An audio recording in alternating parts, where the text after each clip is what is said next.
You're welcome to the 2024 Lead Career Program by Total Energies. We want to welcome all our online participants. We want to also welcome our on-site participants. Today is a great day, and I would also like to say happy Independence. We are still in the season of independence. So today we have a lineup of program, but before we start, we want to begin with our national anthem. Can we all rise for our national anthem?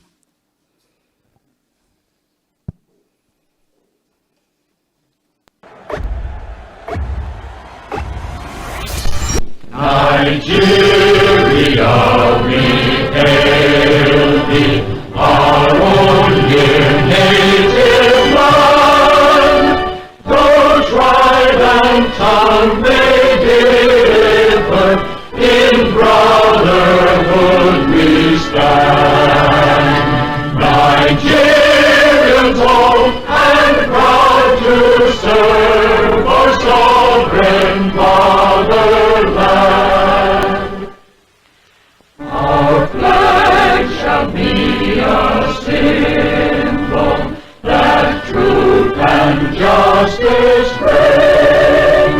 In peace or battle honored, and this we count as gain. To hang on to our children a banner without stain. O God of all creation, grant this our one request. Help us to build a nation where no man is oppressed. And so with peace and plenty, Nigeria may be blessed. Thank you for that. We can sit down. So you're welcome to our facility, Total Energies. Presently, we are in the Total Energies Regional Office in Port Harcourt. And as it is in our culture, the Total Energies culture, we cannot begin any program without a safety brief and a safety moment.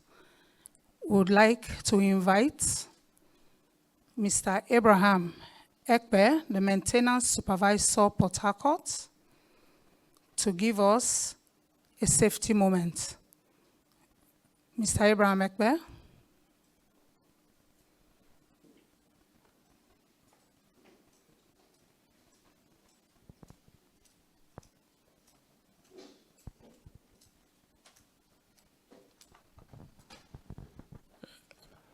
Good morning, all. Standing on the already existing protocols. On our safety moment this morning, we have a video, but fortunately enough, we were unable to play it. So I want to urge us that in our workplace, we should be our brother's keeper. Most time, we know our activities affect each other. Most time we overlook, we feel it is not my concern. When you see something, say something. Don't allow the incident to happen before you make any move. In the environment we are, we can see we're walking through. We have an exit here in case of any emergency. Don't panic. Walk through the window and be direct to the respected muster point. Thank you, and God bless.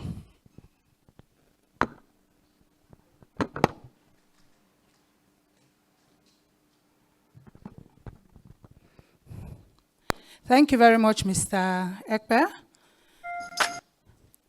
Once again, we want to welcome our online participants. We have over 2,000 students online. not just in Nigeria, but outside Nigeria. So we say a very big Total Energies welcome to you. Thank you for joining us for this occasion. And we know that you're going to learn a lot. You're really, really going to learn a lot. So my name is Mariam Jackson. I'm the Sustainability CSR Manager for Total Energies. And this is the 10th edition of the Lead Career Program by Total Energies. We've been running it since 2014. And we are glad to be here again to give out to our children, to reach out to our students. We want to encourage you both online and on site that you pay attention. We have a whole lot for you today. So please pay attention so that when you want to ask questions, you'll be able to ask, and then all you have learned is going to help you in your future, and that is what Total Energies is aiming at.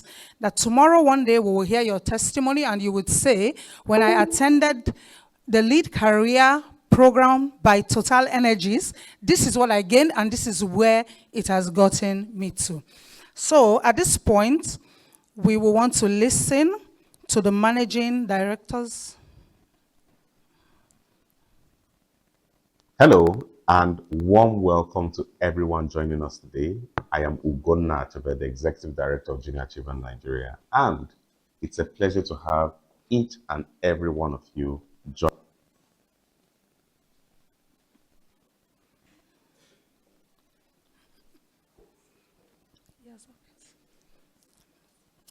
So we would like to show you a brief video for our safety moment. We just got the safety brief, so we'd like to show you, we talked about our facility, so we'd like to show you the video, or just a brief video.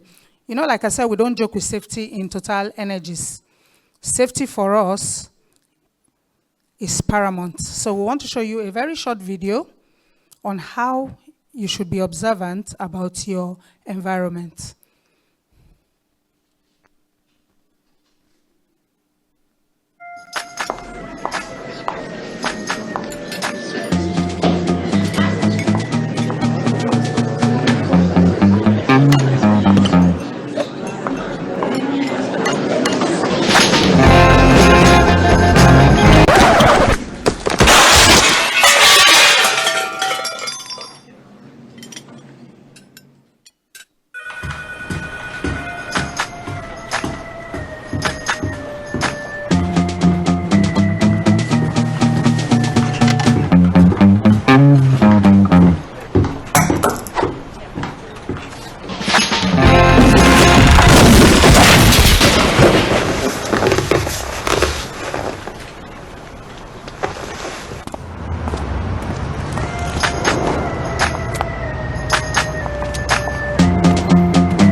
So from that video, you could see that there were people who were watching accidents that were about to happen, and they did nothing but watch. But the accidents didn't happen, and they now had an accident themselves. So at Total, we believe in safety for you, for me, for all. And when you see something, say something. So about this time, we are going to listen to our Managing Director's message. Our Managing Director, Dr. Samba Seye. His message will be read to us by our General Manager, Country Services, Mrs. Adeswa Adewole. Let's give her a warm welcome.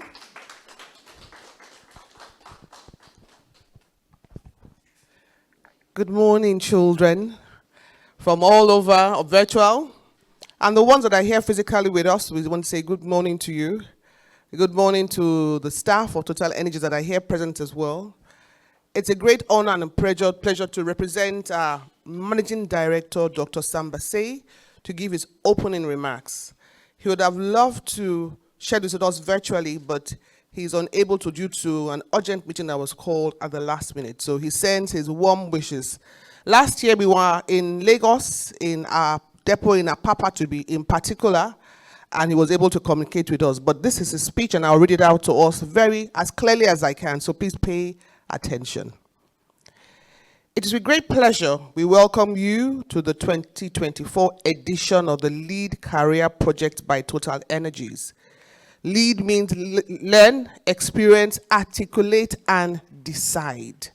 And it's all about children in secondary school, especially senior secondary school. And we want to ensure that you are able to share with you tips on how you can start your career and progress forward. The theme for this year's edition is Eco Innovation and Green Economy, Opportunities for Young People. Eco Innovation and Green Economy, Opportunities for Young People. And this edition is a very unique and remarkable one because it's taking place in a year that Total Energies company is marking 100 years of its existence and pioneering operations worldwide. So can you imagine, we're 100 years old as a company. And this was on March 28, 2024, this year.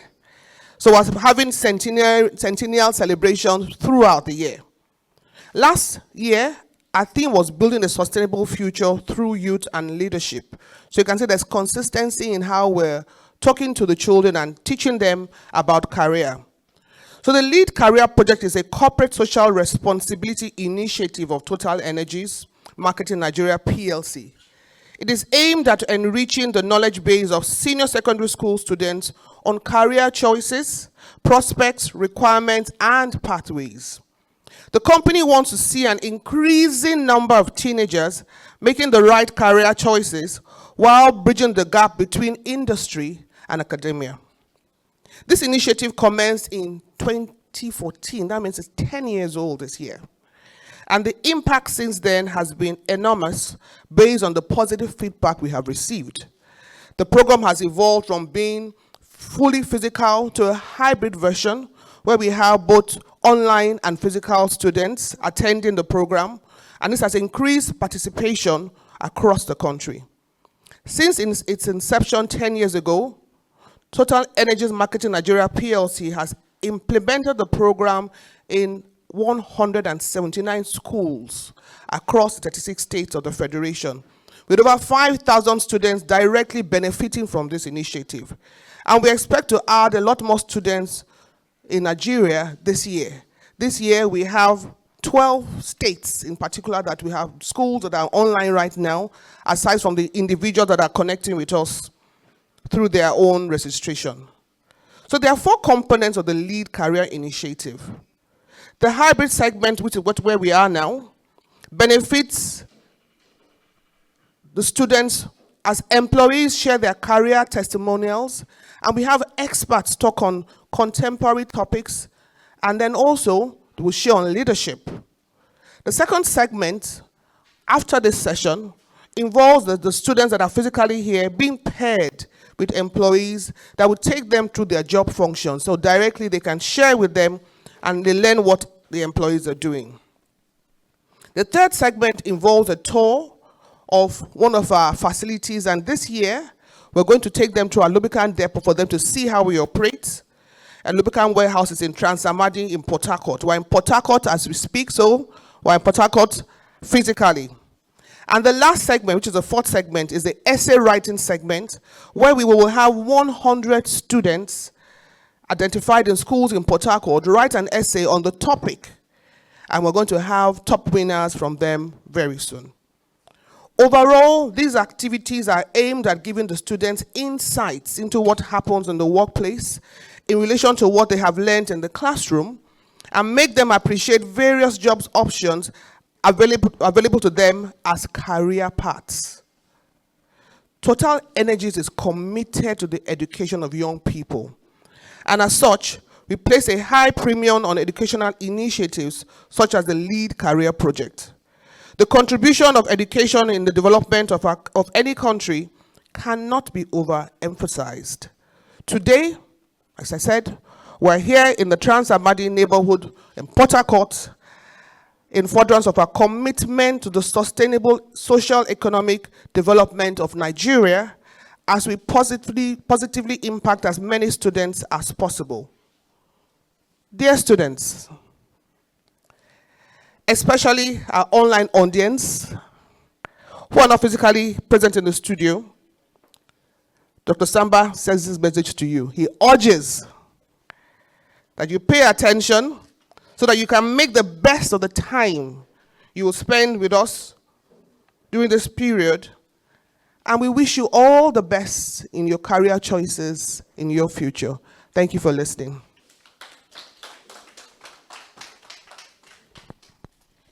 Thank you very much, GM, for that message. So, lead the learn, experience, articulate, and decide career program by Total Energies. At this point, we'll still invite our dear GM. She's going to take you through an interactive discussion on leadership. So you see, when we do this program, we don't just come to talk, we do interactions with you. So we encourage our online participants, students online. You are here. You don't have to be physically here to be here. So you're going to learn right now from our management perspective, issues on leadership, how you can improve your leadership skill.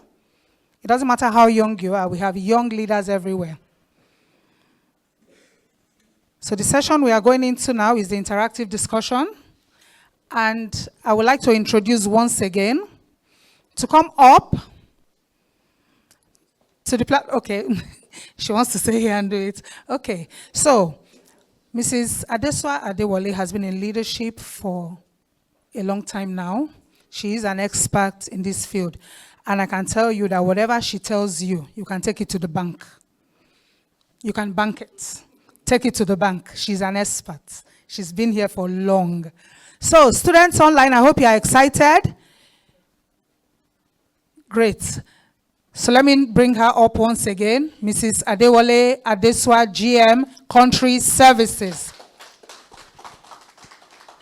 Thank you very, very much. Once again, it's a pleasure to be here in our midst and looking at your beautiful faces online. If I can have the presentation up, I will appreciate it. Thank you very much.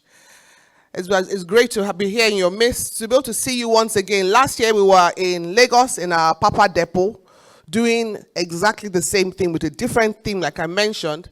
But we wanted to be here to do what? To impact people. And once again, we're here. And I'm not here alone.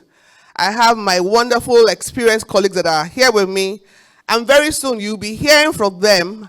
And I'm sure you're going to learn a lot from them. Okay? Am I okay where I'm staying? I can move around? And I'm asking, I can move around? Yes. Okay, fantastic. So now, my name is Adeswa Adewale. And I'll call her Auntie Mimi. We call her Mimi. Huh?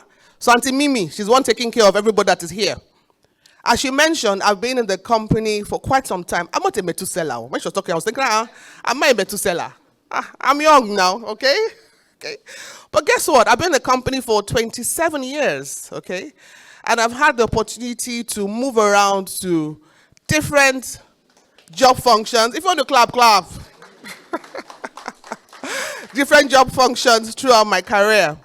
So I started my career from sales. I moved to HR. From HR, I did like a software system program for the company.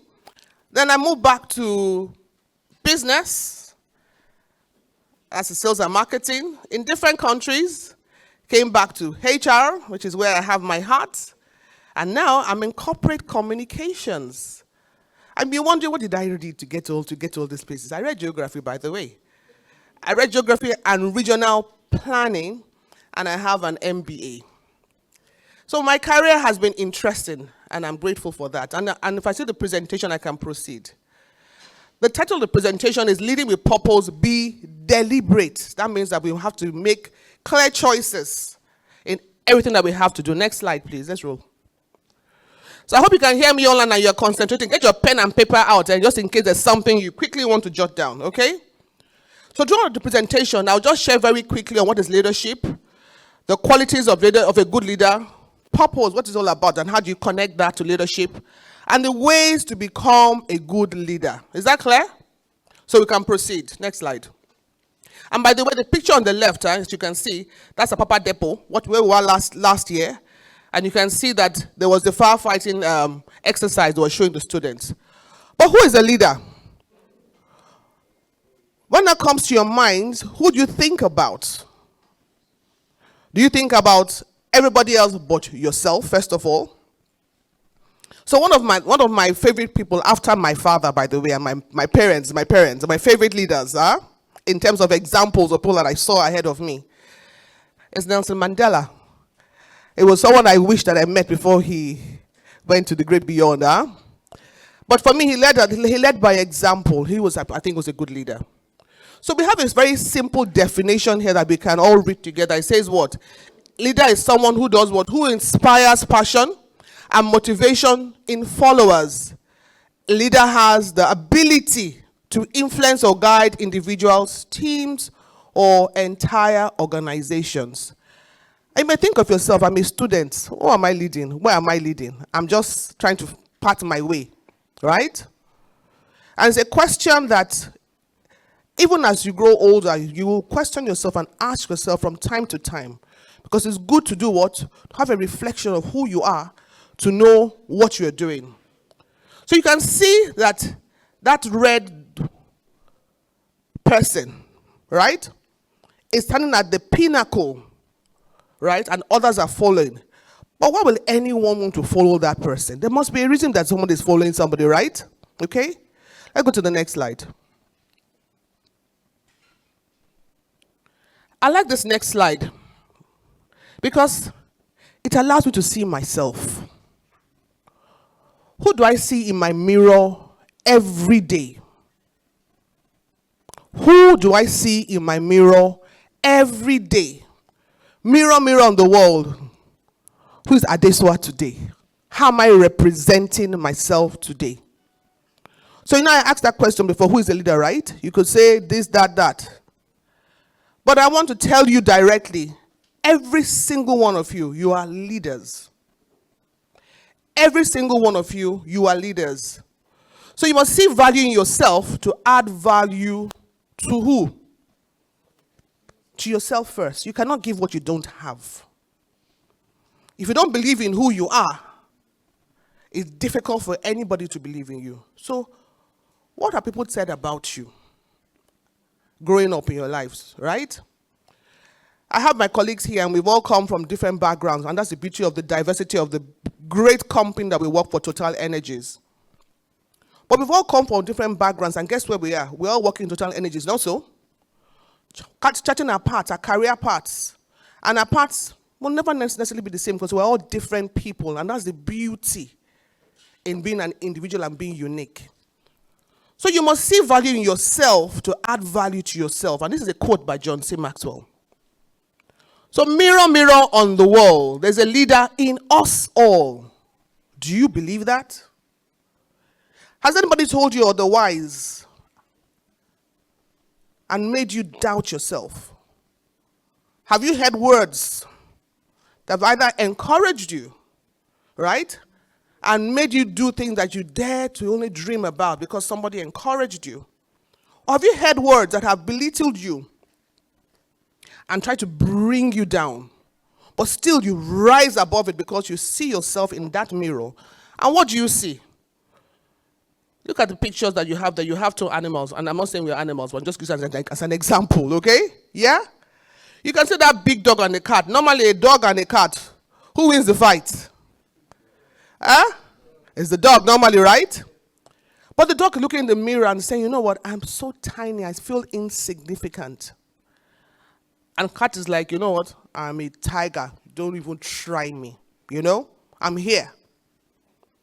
So, that mirror on the wall is what you will speak to yourself to begin to tell yourself who you are, not what everybody else says. They can say great things.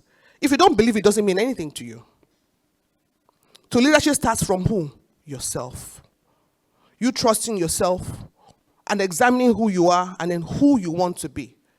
So now, you've examined yourself. I want to believe, right?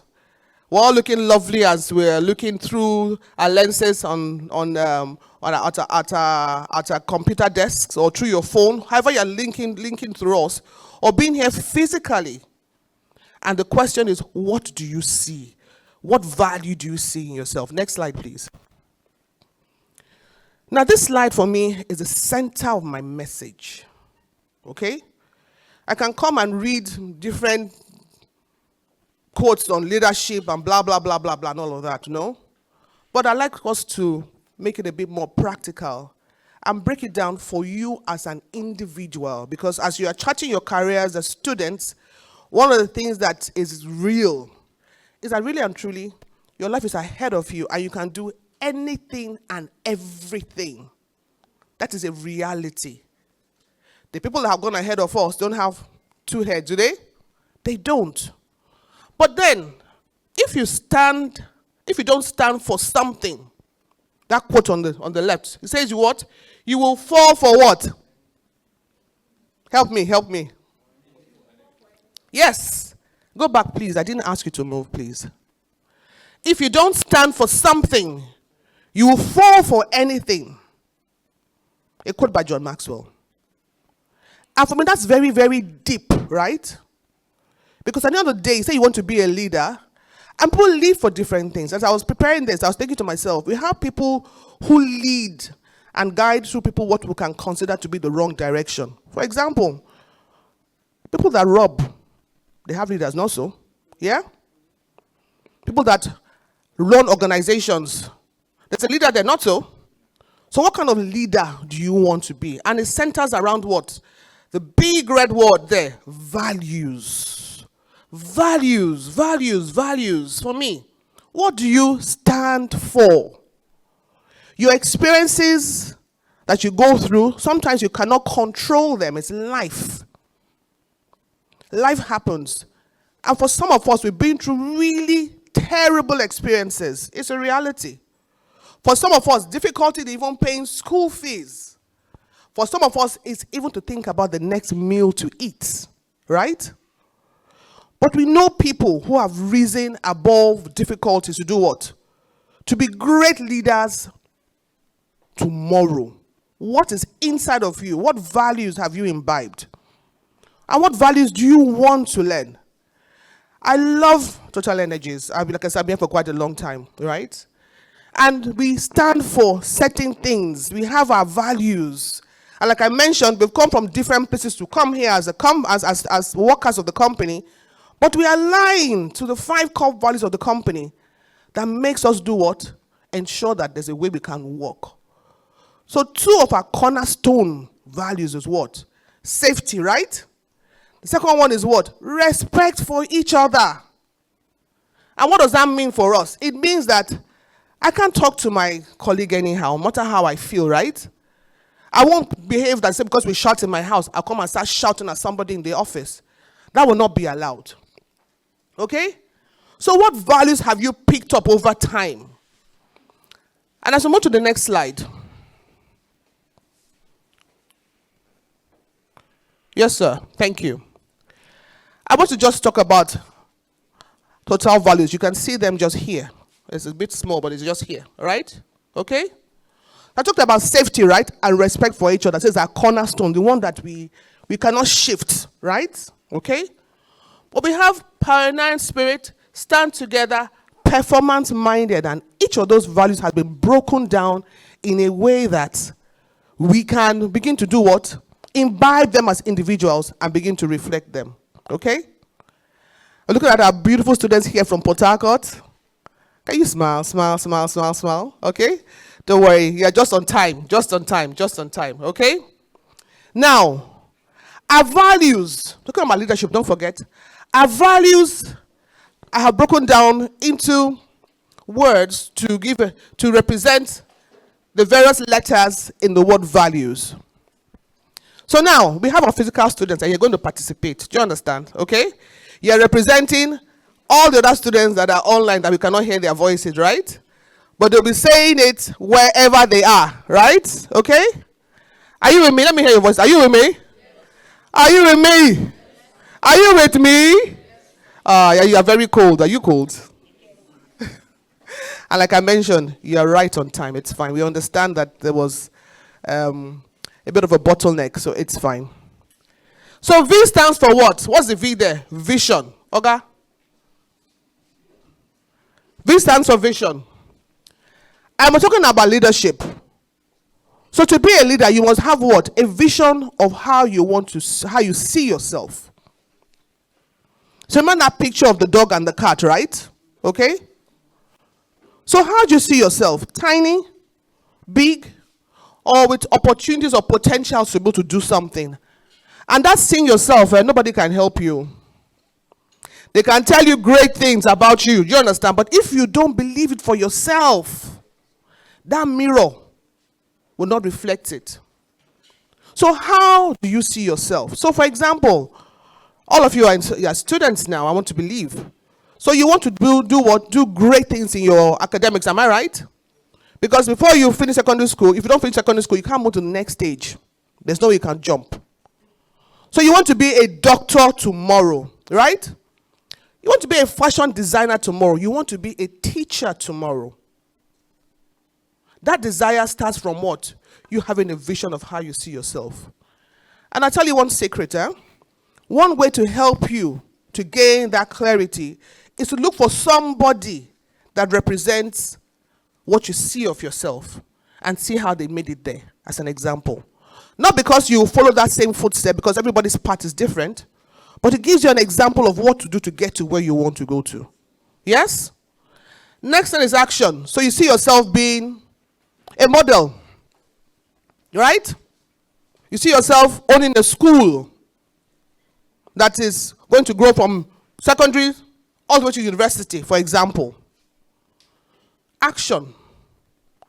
So if I take the example, simple example of just saying you want to pass your exams, you see yourself finishing secondary school, that is your vision. What's the action that you must take there? You must read, not so? You must prepare yourself, not so? There's certain things that you must do. You don't understand something, what do? You got to meet someone to teach you, right? Then you must also continue learning, right? My career, I want to be XYZ. If you don't learn and experience it, how can you get there? Then you have to look at yourself. That's you. What are my unique characteristics? What is special about me? What is different about me? What do I know about myself that nobody else can tell me? Then you want to experience, because if you dream of something and you stand at this third step and don't move forward, can you experience it? Can you experience it? So you have to move forward, right? You have to move forward. And sometimes when you move forward, it might seem that you are going backwards, but every experience counts, because even when you fail, and I use that word in quotes, right? It's an opportunity to rise again because you've learned from that experience, right? It shouldn't bring you down. It's an experience. You are experiencing it. And then lastly, you must stand for something. Or what happens? You fall for what? Do you understand? You must stand for something. So values. If you think about values, and this is just an example of how I will propose that you imbibe it, then people will know you and say, yes, if Auntie Adeswai says this, I will believe her because her past has shown that XYZ, I know she will do this. Or, I know she won't do it because she just says that she will not do it. What values do you bring? Nobody wants to follow someone that's not well-grounded or centered. Do you understand? Okay, let's go on, please. Thank you, sir.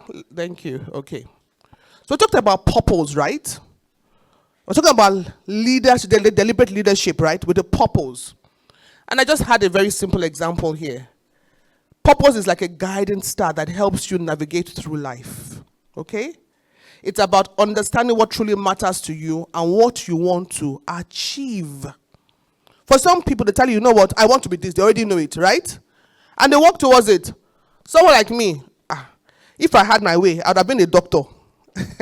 at my younger age. But as I grew older, I realized that it's not for me. No, no, no, no, no, no, no, no, no. Okay? And there's nothing wrong with that. There's nothing wrong with that. Some people, they tell you, I'm going to do this, and they follow through. Right? But for some people, as you experience, you are evolving, you're finding yourself, your unique characteristics, and understanding where you can put yourself, how you can place yourself. You are special. There's nobody else like you. So what is unique about you that you want to showcase to the world and impact the world in a sustainable way? Next, just click on. So when you think about purpose, there's some certain importance about purpose. Go on, just click, like 5 times. Thank you. So when you have purpose, it gives you direction and motivation. Some days you wake up, you don't feel like doing anything. Am I right? Yeah? It happens to the best of us, you know? But then you realize that if I stay in one spot, what happens? Imagine like a flower, a plant, right? You put it in one place, you're watering it, it's blossoming, right? Then you just ignore it. What happens when you come back after 1 month? It has wilted, yeah? So when you're feeling that you are wilting sometimes, what do? You have to water yourself again, right? Okay? So you have direction and motivation. You say, yes, I want to pass my exams. I want to make an A in my maths. I don't know it very well now. But if I do this, I'm going to make an A in my maths. Purpose, self-discovery. You may find that what you think you don't like or you don't understand, if you don't experience it, as you experience it, I'm not bad in this. So I'll give an example. I'm speaking here today, right? I talk very fast normally. When I was younger, my mother used to say I used to have like hot yam in my mouth. I cannot even hear what you're saying. Would you believe that I'm not talking to you today? Yeah? Yeah? What did I do? I put myself in opportunities that forced me to speak, right? So I did it not comfortable, I can tell you for free, okay? But I realized that if I cannot communicate with people properly, they won't understand what I'm saying. So it's been very what? Deliberate. Do you understand? So that self-discovery has maybe find a passion, right? I love to coach people. So if I cannot speak, how can they even hear me? Okay? Self-discovery. Then resilience. What does that mean? You don't give up. Right? You want to do this. If they say maths is compulsory in school, for example, and you have to pass it, what do? You read. Not so? Yes? So maybe someone that understands it better can get an A, okay? I got to see, I'm good, I'm okay, right? Because I'm putting my best. But when you do less than who you are, who do you cheat? Yourself. Resilience. And there's fulfillment, because then, don't forget now, I have direction, I'm discovering myself, I'm pushing ahead. I feel good because I know that, yes, if I cheat and I can do what? I can even do more. Last point. Just click one more time, please. And then what does that mean? I can make a positive impact around me. And that is leadership. It comes from what I do, right? I want people to follow me for the right reasons, I hope, not the wrong reasons. There's purpose in leadership when you're deliberate about it. Next slide, please. I'll be rounding up soon. Are we following? So this is plenty words, but I'll make it very simple. So we'll talk about purpose and leadership, right? Okay? So it says it's characterized by having a clear vision and mission. Talked about, remember that values. The first V was what? Vision, not so, right? Being intentional in your actions and your decisions. So every day, I don't feel like it, but I will do it. Because why? I am growing. I'm knowing myself. I'm improving myself. I'm not waiting for somebody else to define who I am or just tell me what they think I am. I'm doing it. And I'm striving towards a goal that aligns with what? Your values. If there's nothing you remember of what I told you about today, is that value. The values that you have, right? And when you have the right values, it takes you far because it makes you disciplined. It makes you believe in something that you know is right. Right? And as you continue to do it, what you become an expert in it. And people will follow you because they know that you stand for what is right. and inspiring and motivating others to achieve the same goal. That's what I just said now. They see that passion in you. You're not just thinking it, wishing it, you are doing it. And how can you be deliberate? There's schoolwork, I agree. But there are other things you can do. You're going to be introduced to a young gentleman who has done great things because he had a vision for himself. Okay? And then you put yourself out there. There's community service. There's a young boy in our church, for example. He gets people to buy school bags for students. So we contribute. And then they go to certain areas in Lagos that are impoverished. And what do? They go and give the children there and make an impact. Young boy in secondary school was doing this. So there are activities that you can do around your community. You see something, right? Some people think you have to have big money to do something. No. It can just be going to go and talk to somebody, giving the person a hug, just sharing something that you know to encourage that person. And these activities, they provide opportunity to do what? To discover yourself and demonstrate leadership. If you sit down in one space and expect going to come to you, that's not how life happens. Everyone that will come and speak to you today has had that opportunity to speak because of their experiences. And then you set an example for others to follow. And as a student, you lead by example by being what? Punctual, for example, being respectful and responsible. Last slide. Are you following me? Am I talking very fast? Okay, last slide, please. So, final words. I come from here, I come from there, I come from up, I come from down. You have been made, right, for a purpose. It doesn't matter where you're coming from. All that matters is where you're going to. You believe that? Yes? And that going to mean that you have that vision, not so? Yes? Okay? I love this quote here. It says, we all have our own personal road to travel. I love it. We all wear different shoes. I cannot wear, if I wear your shoe, please size me. Even if it is size me. The way to fit you, not the way to fit me, not so. Because they are your own shoes. Your own life experience is your own life experience, okay? It's only when we follow someone else's road, then we can deviate from our own road. I'm not following anybody else's road because I have my own journey to ride. You have your own journey to also ride. Be strong and travel your own road. Not follow, right? There's peer pressure and it's very real. We want to try this, not so? It's fashionable to do this at this point in time. It may be okay for some. Maybe not okay for you because of your values. Because of your what? Your values. And my last point is this. Leadership is an act, it's not a position. Right? Not because they give me a title that makes me a leader that people want to follow. You don't require a title or a formal role within your school or community before you can exercise leadership. Where does it start from? Today. Today. So who believes in themselves? Your hand is like this, so. Do you believe in yourself? I'm speaking to you online as I wrap up now. You must believe in yourself, okay?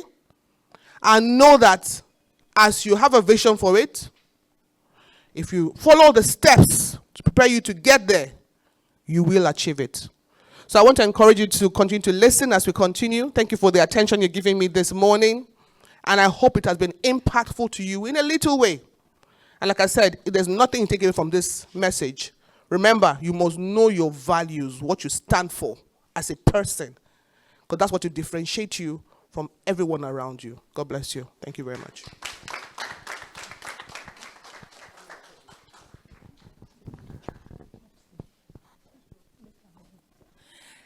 Thank you, thank you. Another round of applause. Clap like you mean it. Online participants. We know you are clapping even if we can't hear you. Yeah. That was very impactful. Do you agree with me? Yes, here are online participants. That was impactful. Do you agree? Are over 2,000 participants online? Yes, I'm sure you agree with me. I don't know what you've taken from this short presentation. It's short, could have been more. But I'll tell you what I've taken. Mirror, mirror on the wall, there is a leader in us all. When you look at the mirror, it's yourself you see. There is a leader in us all. You must see value in yourself to add value to yourself. Students, I hope you are taking down notes. You must see value in yourself to add value to yourself. Value, that's the key word. Thank you once again, GM. So at this point in time, we would want to take a message from our program implementers, Junior Achievement of Nigeria. And giving us a message is Mr. Hello, Ugonna Achibe. and warm welcome to everyone joining us today.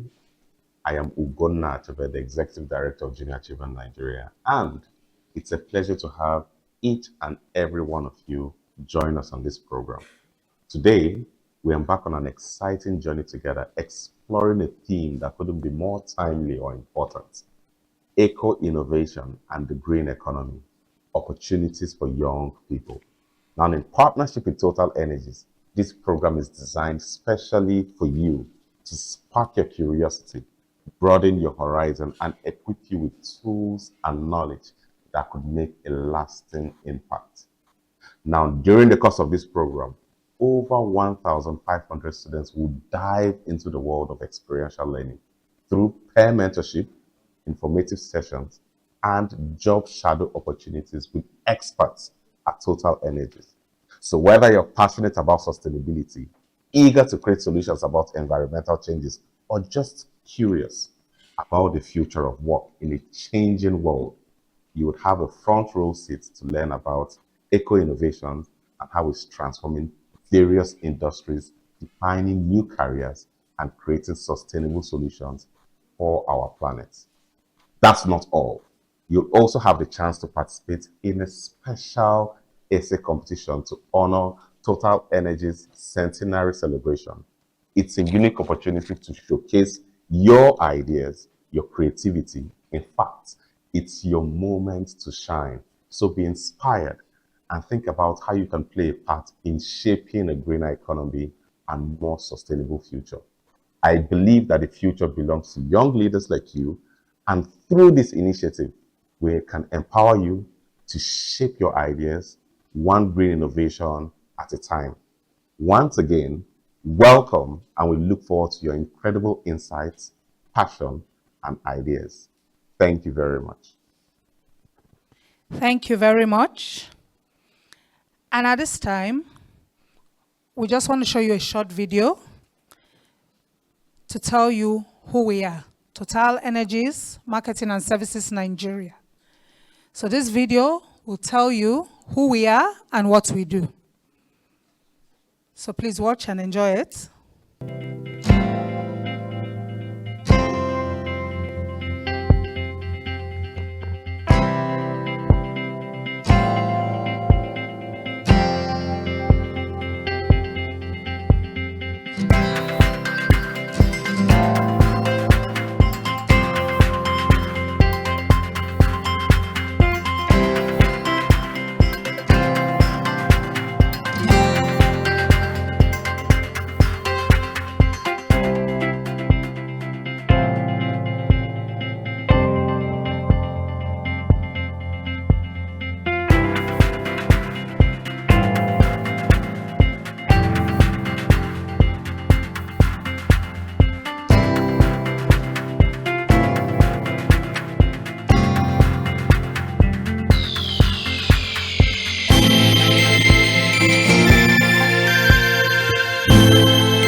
So you can tell me what we do from that video? Okay. So as you know, we are a marketing and services company, like we said, and we have stations all over Nigeria, filling stations, service stations all over Nigeria. And in all our stations, we have solar, we sell solar products. So we're into renewable energy, part of what we are talking about. Did you see that in the video? Okay, that's great. Okay, so I would like to welcome at this point to acknowledge her presence, Mrs. Ibiba Mine Martins Yellow. She's the Deputy Director of Federal Education Quality Assurance Services here in Port Harcourt. Let's give her a round of applause. You're welcome. Thank you for coming. So, this is the moment we've been waiting for, where we get to hear about eco-innovation and green economy opportunities for young people. And we have someone who is going to talk to us about that. He's also a young person, not a student like you, but a young person too. And he has a lot. He's into a lot of climate issues, into a lot of climate. In fact, he has this project. He designed the Save the Climate project. Is one of the things that he has done. So he's an expert in this field. He's a leader in climate issues. So the person talking to you is someone who knows about what the topic that we are talking. So this is the time for you to pay attention. Online students, pay attention, take your notes, because this is why we are here today. So we'd like to invite Mr. David Adefumilayo. He's the founder and director of EFICO. So give him a round of applause as he comes up. EFICO. Yeah, hi everyone. Hello everyone. I know that some of you would possibly be thinking, what's the meaning of EFICO? Who knows what EFICO means? Have you heard of EFICO before? Oh, you, I guess you are new generation students. But actually, EFICO means someone that is extraordinarily smart. So when I was in secondary school, just like you, I was very, very extraordinary in maths.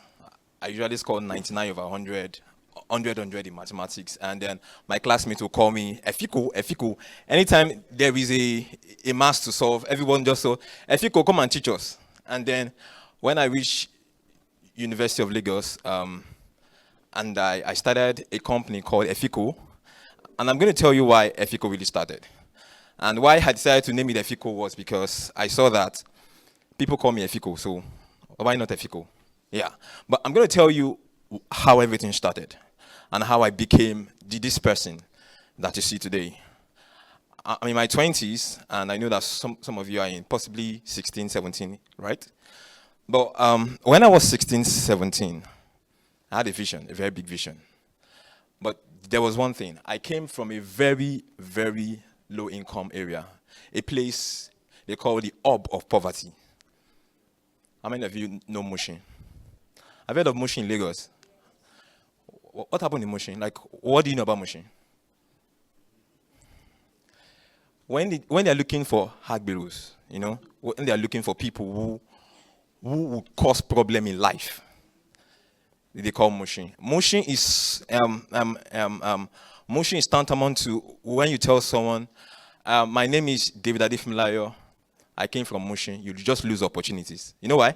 Because they feel like, as a Mushin boy, you are just here to cause trouble. But in Mushin, just as I said, we do not have money.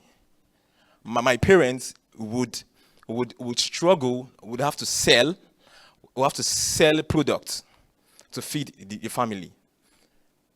Whenever we want to eat in the morning, my father would say, I think it's time for us to fast. You know why? There is no food. So we eat in the afternoon, and the next time we're going to eat is the next morning. But there was one thing. When I saw these things, I knew that the only thing that can save my life is what? Education, book. That was the only thing that I knew that I could save my life. Education was the only thing that can bring me out of poverty. So what did I do? I took my education very seriously. If you see me in secondary school, if you see me 5 times, 4.5 times you see me reading. The half time is when I'll be eating and reading. You know why? Because I saw a big vision. I saw my mates on the Highland, Victoria Highland in Lagos. You see people who can actually spare, like people who are good looking, people who their father drove the best of cars. And when I went to see all this exposure, I told myself that I would be this kind of person. So I took my book very seriously. So it means that what? Everything will start from what? Everything starts from where? Everything starts from where? So some people see me and they say that, oh, David, I want to be like you. What I told them, or what I usually tell them, is the fact that, what are you presently in your secondary school? What are you getting? What are you already successful in what you do now? If you're not successful in what you do now, you will never be successful in what you do in the future. So it starts from what? It starts from what? It starts from what? My slide.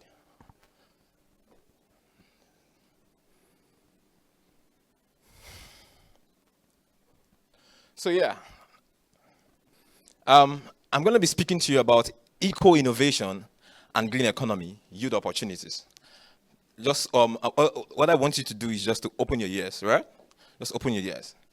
And just as I said, I'm a young person like you, and possibly that's and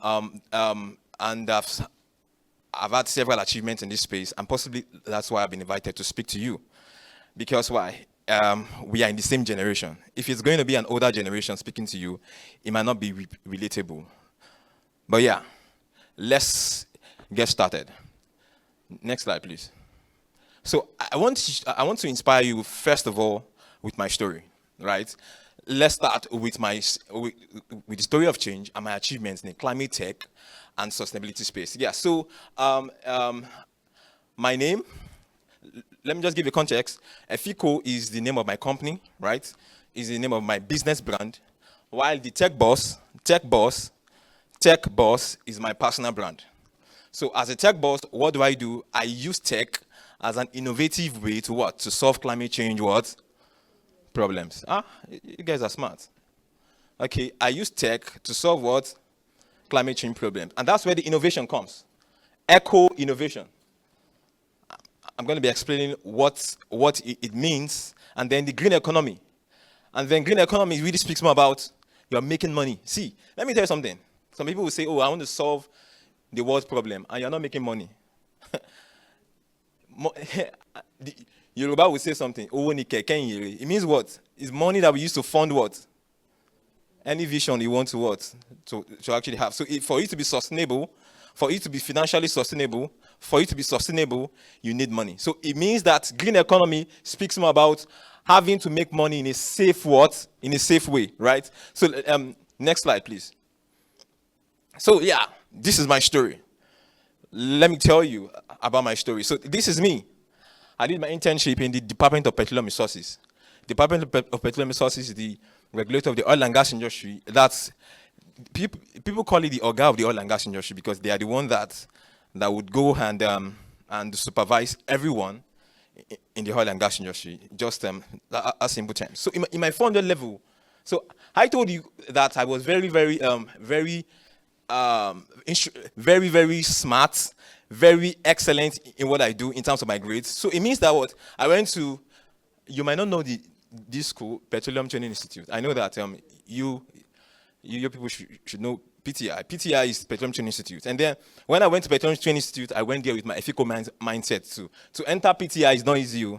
The entrance exam was really crazy, but because I was very, very studious, I entered PTI, and then I was the best student in my class. I graduated with the first class, and after then, I went to the University of Lagos to study oil and gas engineering.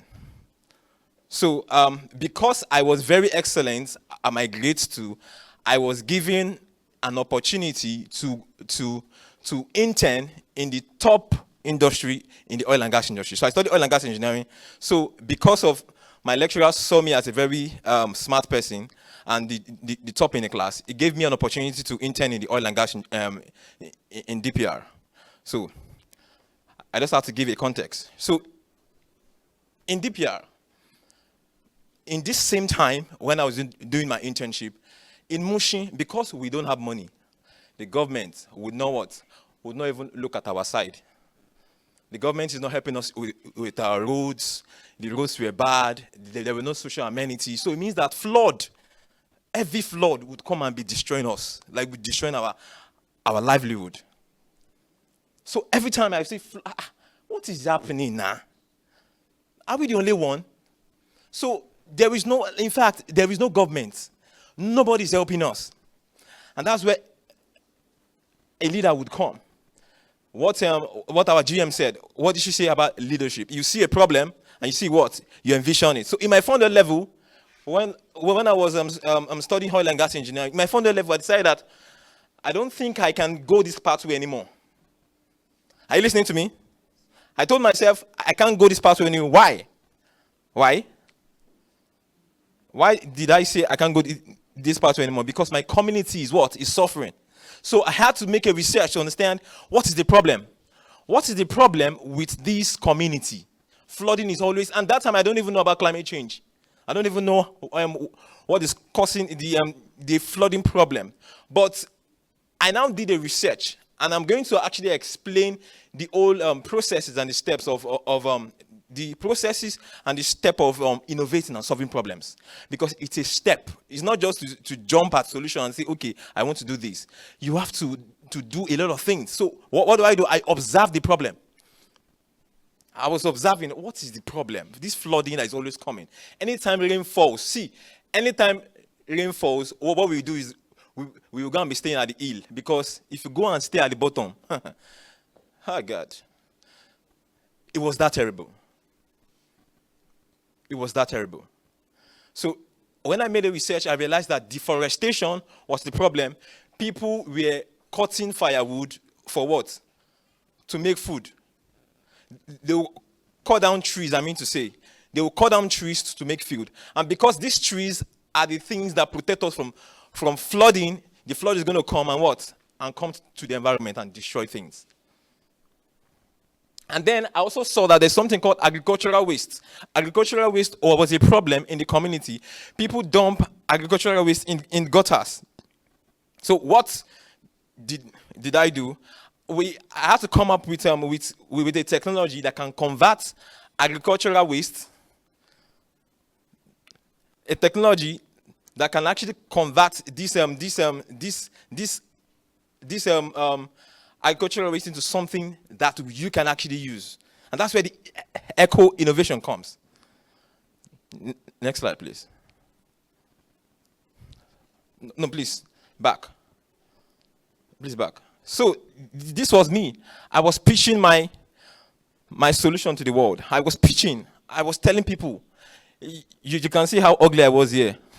When you are starting, you'll be very ugly. Very, very ugly. In terms of money, in terms of face, in terms of everything. But you see one thing, there's always a reward. And you would see the reward. So this is me here. I graduated from the University of Lagos. I graduated with outstanding grades. Outstanding grades. But guess what? Even today, I've not used my grade for anything. The only thing I use it for is my fully funded scholarship to my fully funded scholarship to Oxford University, and that is a reward. Another reward is going to come because I'm going to speak more about those rewards. So this is me here in DPR. I was writing my vision. I was when people were done with meetings. This is the meeting room in DPR in Lagos. Then I will stay back and be writing. What am I going to do? I want to be a successful person, and I know that I have to solve a problem to be a successful person. So what problem and how can I actually? I was making research. I was making research for these problems. Next. So now, as a leader, what you have to do is the fact that you have to gather people. You know why? Why? You cannot solve a problem by yourself. You cannot what?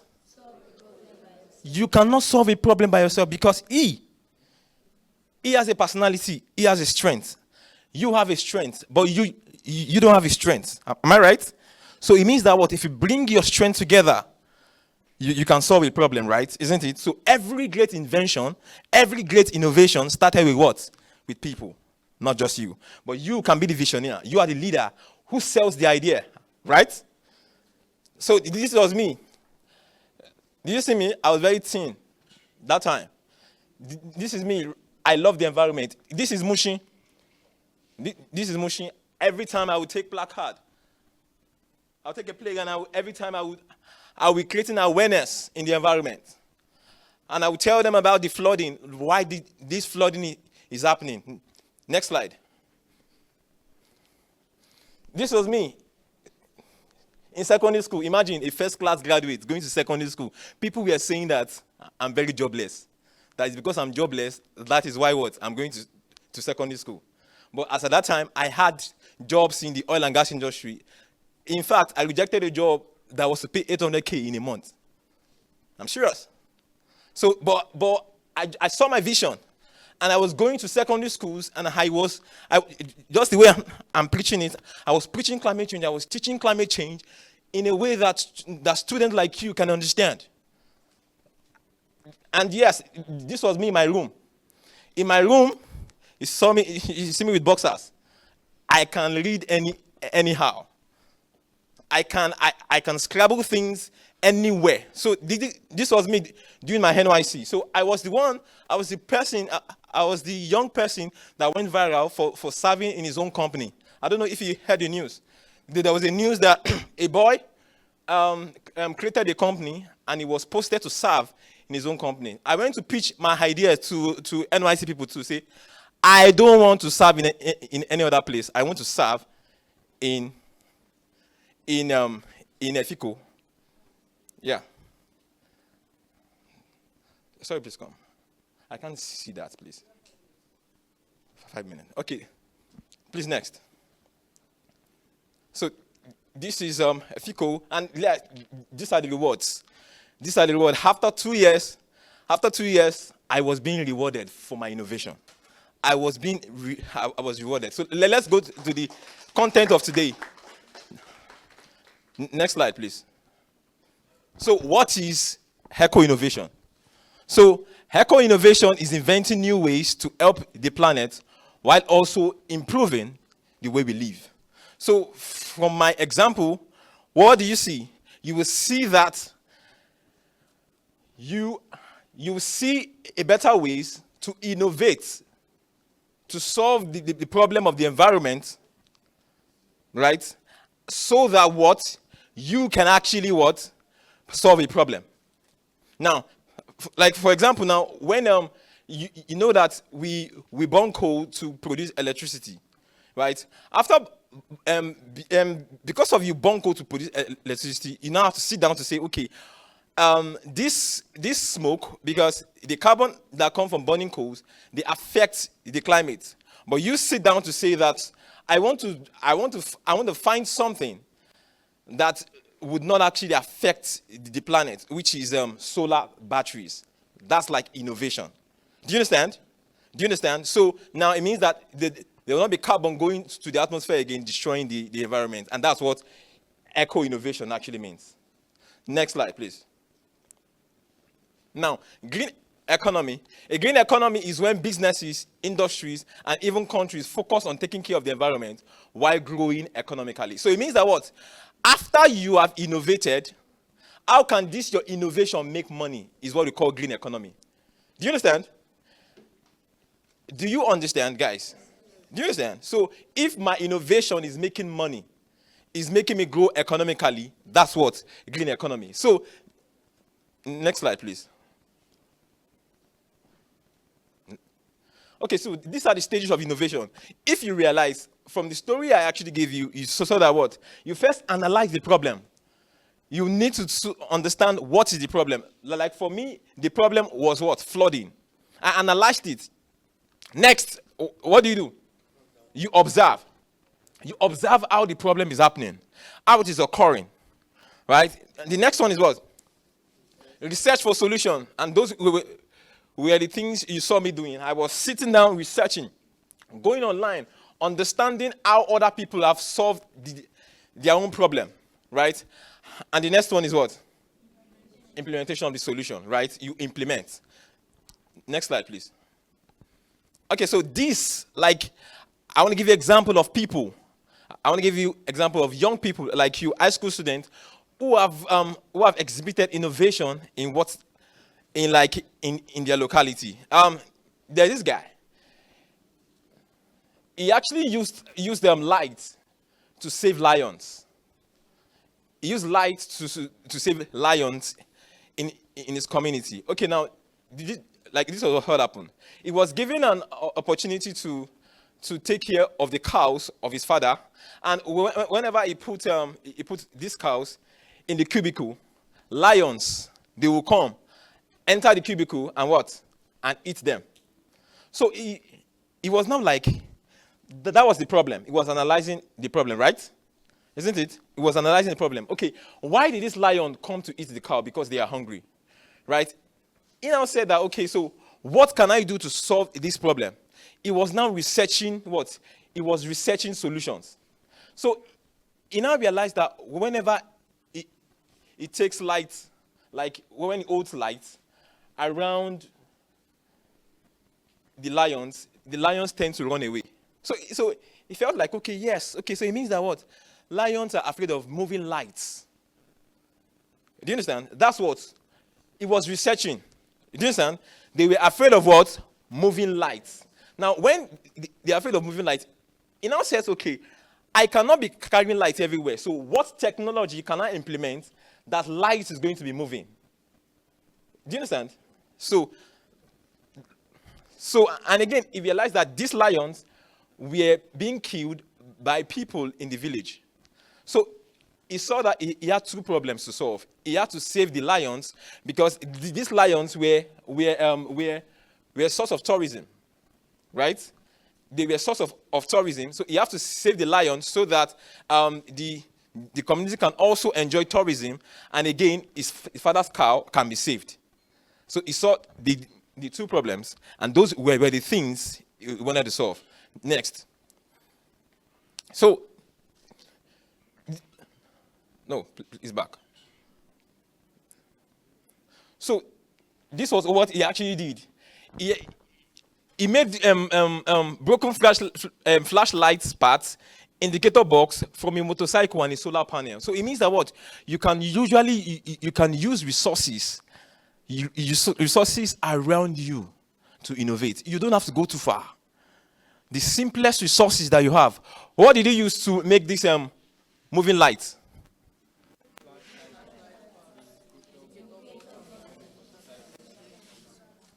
And these were things that can be found everywhere. He just sat down to say, okay, how can I make a light that is moving? Because this light that is moving, if I put it around this shed, these lions will run away. And then, you see one thing, there is always a reward for innovation. You saw me too when I was also being rewarded with scholarships, with awards, right? He also got an opportunity to engage in green economy. What did he do? His neighbors wanted lion lights because now he has solved one problem. Because he has solved one problem, more people also wants to solve their own their own problem. And because more people want to solve their own problem, what happens? He's making money from it. Do you understand? And that's the reward. And then look at another reward that happened to him. He traveled for the first time on an airplane where he shared his story to the world on a third stage and became a global what? You will become a global celebrity. You want to be a celebrity, right? Have you solved a problem? If you don't solve a problem, you will not become a celebrity. Celebrities today, they are just speaking. If I tell you how much I earn now, some of you, you will not understand. That's the reward. That's the reward for the hard work. So what problem are you solving? Are you going to be celebrated on the global stage? You have to solve a problem, and it starts from now. It starts from now. Next slide, please. This is the same thing. So, next slide. Next slide. Okay, so now see. Let's now go to career options. let's go to career options. Now, you say, oh, okay, now I understand that there's a problem to solve. How can I solve it, right? Isn't it? So now, let me ask you, let me tell you something. So there is one thing that you must understand. E is different from this. E is different from this person. So, for me now that I'm called the tech boss, I do not even code. I don't do anything. I don't even implement anything. You know what I do? I just direct. I am the brain, and that's why I'm called tech boss. Because as a boss, you don't do the dirty work. What do? You direct. Oh yeah. See, I think we can. They bring problems to you and you solve it. They bring problems to you and you solve it. So it means that what? I have found my place as a leader. I have found my place at that position of directing because I know that that's my strength. When I was very small, I used to direct all everybody. Like my mommy said that I'm somebody that every time I'll be going around and be motivating people. She said I'm just that natural person. And from that, I realized that, okay, it seems like I can create a career around this. And that's why I stayed in my strength. I'm a tech boss. I don't code, though. I cannot even write a line of code. Because I stayed in that part, and I am maximizing my strength. So it means that what? You have to find your own strength. Find that strength. Some of you cannot speak in the public like this. Some of you are not a public person. So you are that person that can do back-end stuff, something that you would do the work for other people to present it. Do you understand? So you must analyze yourself and understand, okay, this is where I want to be, so that you will not be following your friend. Okay, my friend is going to art class. It'd be like, say, I will go art class school. No, you don't do that. You analyze yourself, and one of the ways to analyze yourself is type this on Google: 16 personality test. Write it down. 16 personality test. When you type 16 personality test, you see several personalities, and then you will now start. You would answer some questions. That question is now going to help you to give you your personality, and then after you will now read about your personality. Please do it. Make sure you do it, because that is going to inform you on the career options to pursue. Do you understand? Do you understand? Next slide. So, what would you like to become in future? Just one random person. A surgeon. Wow. So now, you look at, as a surgeon, you want to ask yourself, okay, how can I save the environment as a surgeon? Those are the things you want to be thinking about. I've given you an assignment like this. So you have an assignment. I don't know where you will see me again, or you submit the assignment. Now, as a lawyer, you want to say that, how can I actually inculcate policies? How can I make laws that is going to govern the environment, that would not make people to go against environmental rules? So it means that what? Any career options that you pursue, sustainability can be what? Inculcated. Any career options you pursue, sustainability can be what? Any career options you pursue, sustainability can be what? A lifestyle. So recite this with me. Whatever I become.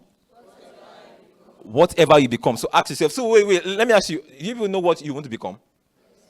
So all of you know what you want to become. But just know that in the next 5 years, it will change you. Because my dad told me oil and gas, and I was like, oil and gas. I will work in oil and gas. Well, now, oil and gas is inviting me to talk to you. So yeah, whatever I become, sustainability can always be what? I don't know what you become, but sustainability can be inculcated. Hence, I have a part to play in this world. I have a part to play in this world. I have a part to play in this world.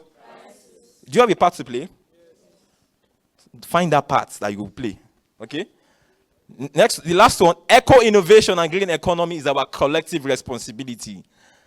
Say it. And I will leverage all opportunity to make that happen as a youth. How many of you are going to stand on that balance from today? If you're going to do that, frankly, if you're going to do that, Because why? You will definitely be rewarded.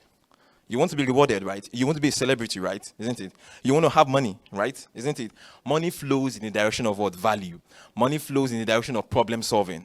Let me even tell you something. Now, I am going to Oxford University. I'm not going to pay anything. They are going to pay me salary. They are going to do everything. Because why? They have seen me as a what? As an innovator. My school fees, everything is being paid for. You want that, right? You just travel on the plane. They are paying for you.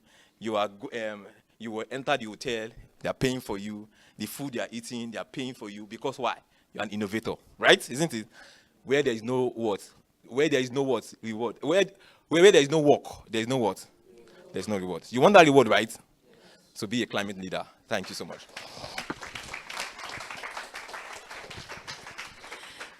Another round of applause for David. Thank you. Our online participants, can we see you? A round of applause. Yeah, did you enjoy that session? Great. Yes, I'm sure you did. So you can link what David has told you to what Madam Adeswa also told you. If you see, the two of them, they bordered on value. Value, value, value. He talked about where he was coming from. And remember, there's a quote I said, I am taking away from this. And it says, you must see value in yourself to add value to yourself. So he saw value in himself, in that environment, and added value to himself. That is why he's where he is. And I hope that all of you today, over 2,000 and online and on-site students, you see value in yourself and add value. Then the sky wouldn't even be your limit. It would just be your starting point. So at this point, we want to take another video. I want to show you one of our sustainability projects that is ongoing. It's a recycling project that we are working on. So we'd like you to see that video.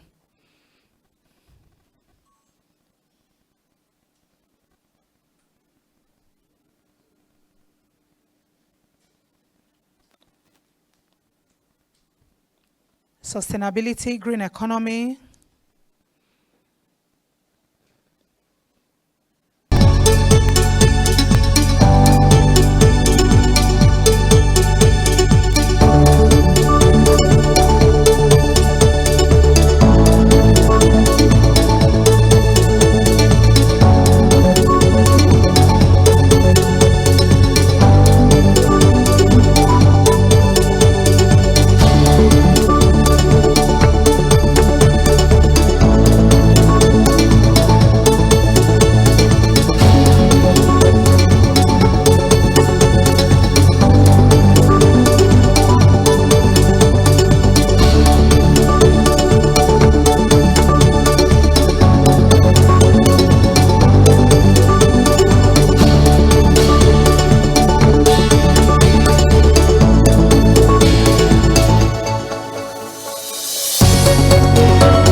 Organizations are taking actions, individuals are taking action. What action would you, our dear students, take today with everything that you see around you to save the environment for today and for the future. So we are entering into another segment. So at this point in time, you are in our facility, like we say, whether you are online, you are on site, you are with us here in our facility. We have staff of Total Energies Marketing that work here in Port Harcourt, and they do different kind of jobs in Port Harcourt. So we're going to invite a few of them to tell you what they do. They'll just tell you briefly what they do, because you're not just here to listen to the eco-innovation and the green economy. Like David said, he directed it to say, what career path do you want to take? So we want you to listen to people who already are working with us. They have their career set, and they'll talk to you and tell you what they do. So the first on the list, I'm going to call Mr. Abraham Inibege. He is the Industrial Sales Manager for the Eastern Region. You're welcome.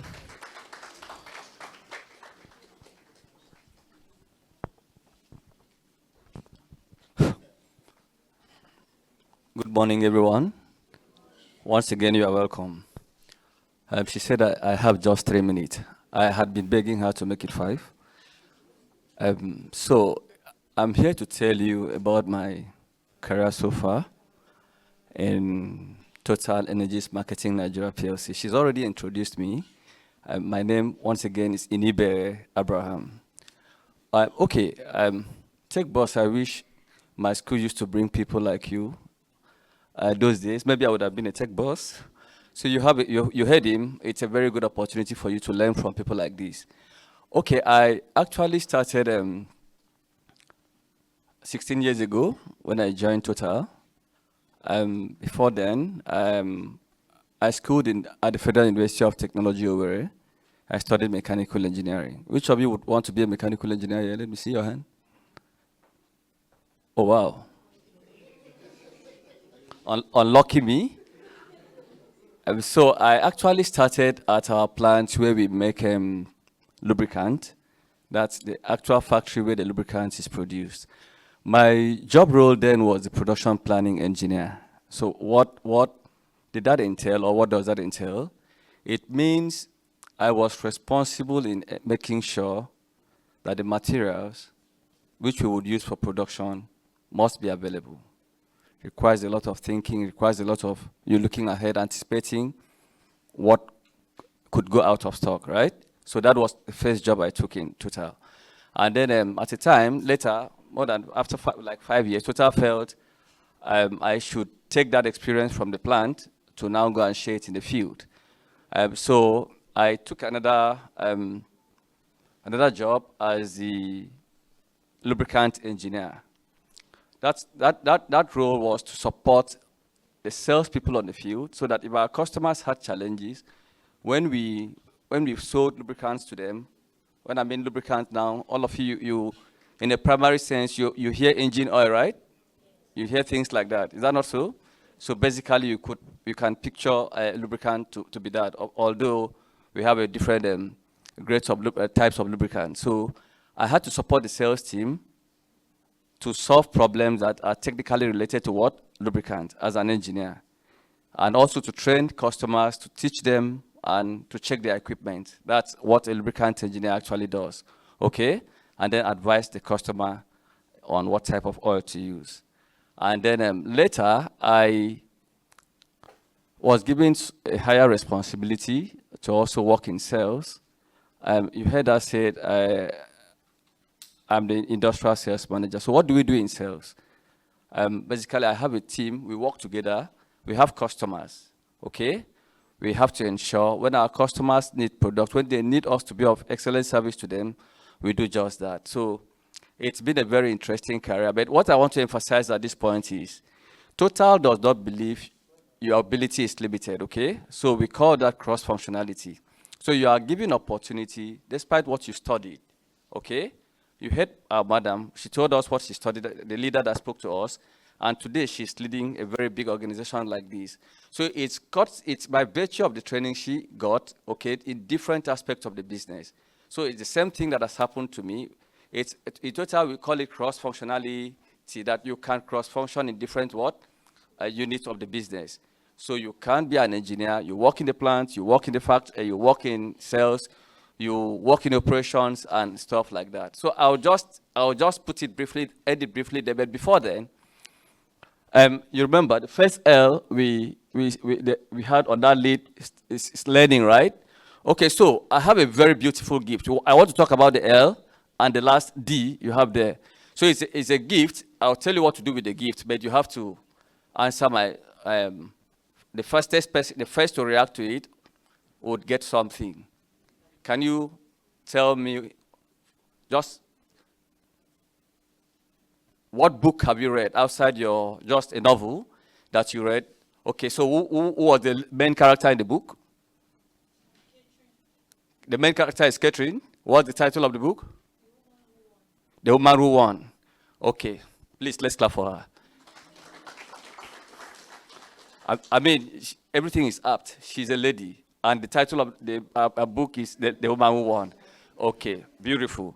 So I'm going to give you a very beautiful umbrella, but just to see how you start your leadership journey today, okay? The D there is decide. So that umbrella is very fine. You have to decide either to give it to your mother or your principal. Is that okay? So I leave you to make the decision because leaders make tough decisions, okay? The decision I just gave to you is a tough one. But you are a learner. Readers are learners. Learners are what? Leaders. Clear? Thank you so much.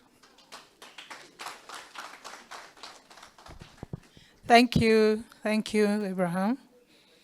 So before I call the next person who will come and tell us about his or her career, we would like to welcome Mr. Francis Jacob. He is representing the Executive Chairman, Board Member, Rivers Senior Secondary School Board, Ministry of Education. You're welcome, sir. You're welcome. So the next person we are going to invite is Mr. Enemeka Ewe. He is the Retail Territorial Training Manager for Total Energies here in Port Harcourt. Let's give him a round of applause to welcome him.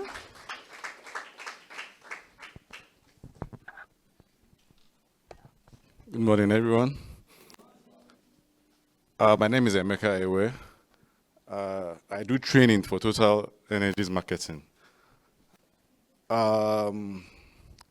Before I start talking about what I do, the details of what I do, I'll give you a background of my life so far. When I was 5, I wanted to be a carpenter. Yeah. I don't know what's inspired, but I just wanted to be a carpenter. Each time my parents, someone came and said, I wanted to be a carpenter. But like David said, it will change. Your dreams kind of change every 5 years. But mine appear to be changing every 10 years. So at 15, I decided, then I was like you, about to write work and jump. I wanted to be an engineer. Why? Do you know why? Because my friends wanted to be engineers. So, so I decided, let me be an engineer. All right. At that point, my parents intervened. They said, Lai, that will not happen. Their first son cannot be an engineer. So, apologies to Engineer Abraham, sorry. My parents said no. They wanted me to study a course that when I graduate, I can start up on my own. So it had to be medicine or pharmacy. If you don't use pharmacy, you open your own pharmacy shop. Abi? If there's no job, you can open your own pharmacy shop. So we opted to pharmacy. I studied pharmacy. After pharmacy, you do a 1-year internship. I happened to do my internship in a hospital, UNTH, Enugu.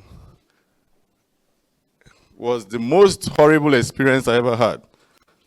Because seeing people who you couldn't help was a nightmare for me.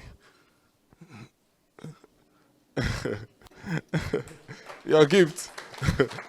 I hope you made up your mind on what. Have you decided yet? So that's actually, it was a terrible decision, a terrible experience for me, 1 year of internship. At that point, I knew I wasn't going to work in the hospital as a pharmacist. So when I left, I was offered a job after I did my internship, and I turned it down at that point. But fate drew me, and I found myself in Total. Incidentally, the person that recruited me is the GM, who is presently here, who interviewed me, yeah. As a pharmacist to work in an oil and gas company. So what is a pharmacist doing in an oil and gas company for crying out loud? So I don't work here as a pharmacist. Currently, I'm a training person. I'm a training manager in this company. So you see the beauty of a place like this, where we can express yourself in diverse ways. A pharmacist doing training, doing sales. It's just not many places you will find this kind of opportunity.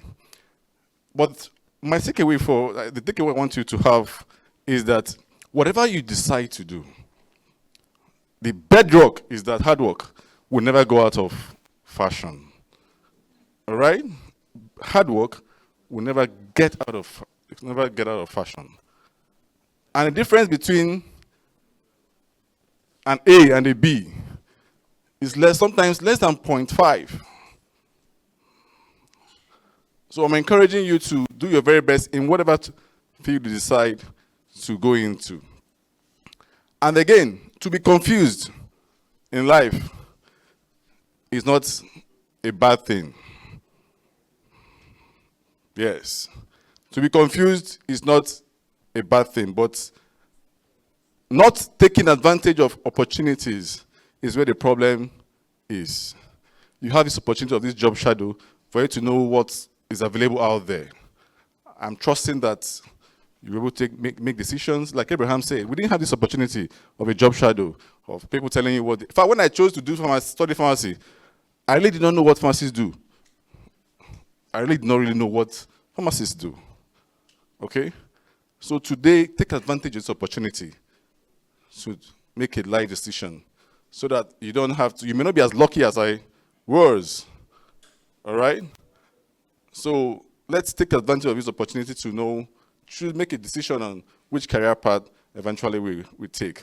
But again, whatever happens, it's important to know that you give it your very best. And I believe nature will reward our hard work. Thank you very much. Thank you very much. Hard work never goes out of fashion. Good. So one of my favorite quotes says, opportunities are missed by many because they wear overalls and they look like work. So people just walk past. I love that quote. So because they wear overall, they look like work. So people just walk past, but they don't know that that's an opportunity. And I hope you never miss your opportunities. So next we are going to invite Mrs. Odinaka Chukwu Imo to come and tell us about her career.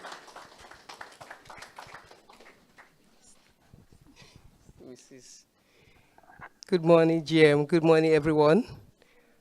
The online people, can you hear me? Okay. Thank you for this beautiful opportunity to be here to share my little experience.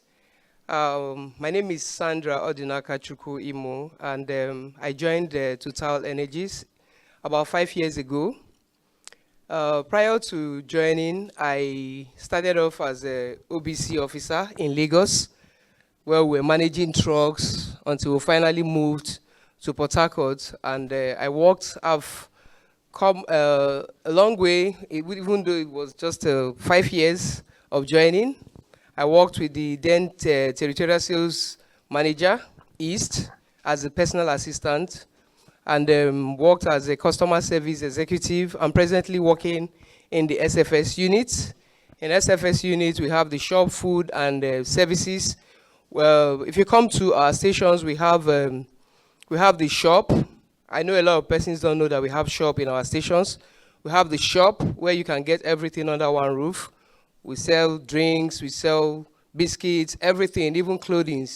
So we have the car wash, we have the lube, we have the pies and more. You will get to experience some of our products. For the students, we have some of the things we are giving out from our shop. So before I start, when I started off, I wanted to study mass communication because I love the idea in being in the media. I just wanted to be out there, but I didn't know how to achieve that dream. Just like you guys, I wanted to, just be out there. But at the end of the day, I studied religion and human relations.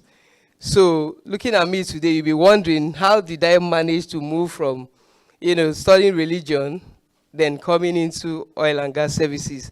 Those days, my roommates used to make jest of me. They said, when you finish, just go and start pastor's job. That's what you can do. And I would just laugh at them. But one thing I had in mind, one thing that kept me going was that I was dogged, I was focused. These days, we have a lot of distraction out there. We have a lot of distractions. Social media is one of them. The TikTok, the IG, Instagram, and all that. One thing I want to advise you is that make sure you are focused. I've listened to David, I've listened to our GM, and all this is about your values in life. What do you want to become? We didn't have these opportunities that you have today to sit down here and listen to people, learn from them, share experiences. I wish we had this kind of experience or this kind of platform that you have today, and you are here learning, and it's going to change your mindset after now, because you have things that you want to become, right? I've heard people say they want to become a surgeon and all that. But after now, after working with some of us, you will go back and ask yourself, do I still really want to do this? Yes, it's going to change. But one thing I want you to know is that just be focused. Your parents have done their best by bringing you to school, sending you to school. Total Energies is giving you another platform to be here, to listen to people, career experiences and all that. Don't miss this opportunity. Go back home, remain focused and dogged about your dreams, and chase it with everything you have. God bless you. I see you at the top.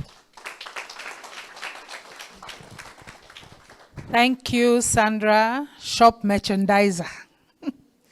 So we now invite Ms. Adaobi Isiodu. She is the regional lubricant specialist for Total Energies here in Port Harcourt. Good morning, everyone. Good morning, kids. She has said, I'm the regional lubricant specialist. Actually, I read environmental technology. The other Mr. Abraham said, we went to Futo. It's a very tough school. I'm actually a wounded engineering student. Do you know what it means to be a wounded engineering student? Where you actually enter, you want to study engineering, but at the end of the day, school deals with you, Nigeria deals with you. And I ended up studying technology. But I've always loved engineering, I've always loved anything science. And I'll tell you a story. While in secondary school, I never wanted to be a science student. That's actually the irony. I felt I was very good with accounting, and that was what I actually wanted to do. But the irony of it, I don't know how it is now, how it works. Maybe how do you choose? Do you choose your courses in SS1, or your school puts you in whatever class? I don't know how it works. But in my time, we had the opportunity to choose courses, and I chose all arts courses. And then I was like, okay, I still had space for science courses. I said, okay, let me just do it, and what I'm trying to emphasize here is be open-minded about, that's being adaptable to your vision. Yes, you know where you're going to, but at the end of the day, you could also look at where you are now, and then you find out what are you passionate about. And that will take you to what you would eventually be. I joined the company in 2012. And another irony again was that I joined as a personal assistant. I didn't want to become a personal assistant, but that was what was available as at that time. But I looked at it, it was a department, because I read environmental technology. It was the HSQ department I joined.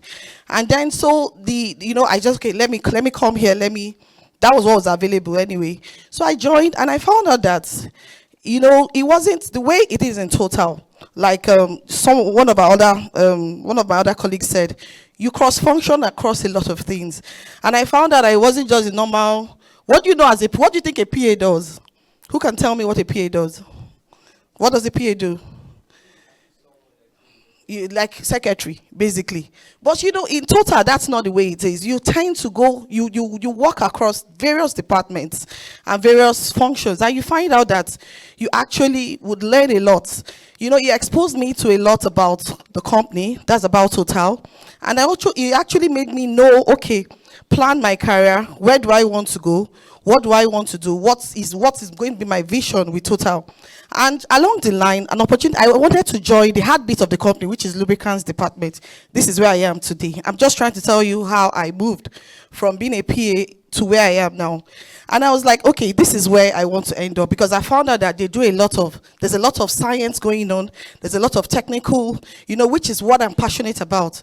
And that's how an opportunity opened up after my second year as a PA, and I went to the lubricants division, but I still went there as a PA. And then eventually it evolved and I became the lube marine. I went into core sales in the lubricants division. And then from there, I found myself today as regional lubricant specialist. What do I do? Now as regional, I'm in charge of all the East. I'm in charge of the lubricant business across the East. And just you being, it's not just the lubricant business, you also have to have some technical background. One thing that's helped me so far is be diligent in whatever you're doing. I remember after after my interview, when I was asking for the feedback, and the feedback was that I even did better than engineers that also applied for the same job. Why? So do not limit yourself to whatever it is that you currently, or in the future, wherever you find yourself. Be adaptable to any change that would come. Be open-minded as well. Don't say, no, I cannot do this job, I cannot do it. Try to find out if it's something you can experience it and see what it is that is in that job. And then you could be amazed as well.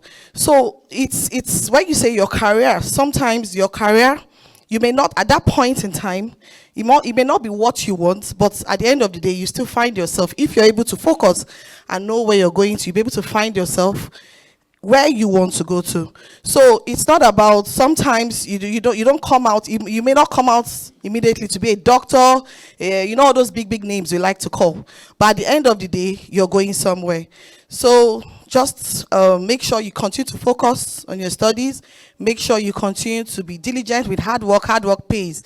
Anyone who, even our guest today, hard work what pays. So I'll just leave that those few points with you guys, and I hope you become successful leaders. Thank you. Thank you. So we call upon we're calling the last person. He is Mr. Sadiq Kumar. He is a general trade executive here in Port Harcourt. Thank you, ma. Good morning, everyone. Good morning, GM. Good morning to my physical audience and my online audience. My name is Sadiq Umar, and I'm the General Trade Executive for Port Harcourt ONE. So I joined Total in 2016. I joined as a customer service executive. I started in Kano. But prior to me joining Total, let me give you a brief background about my education. I studied business information systems from London South Bank University.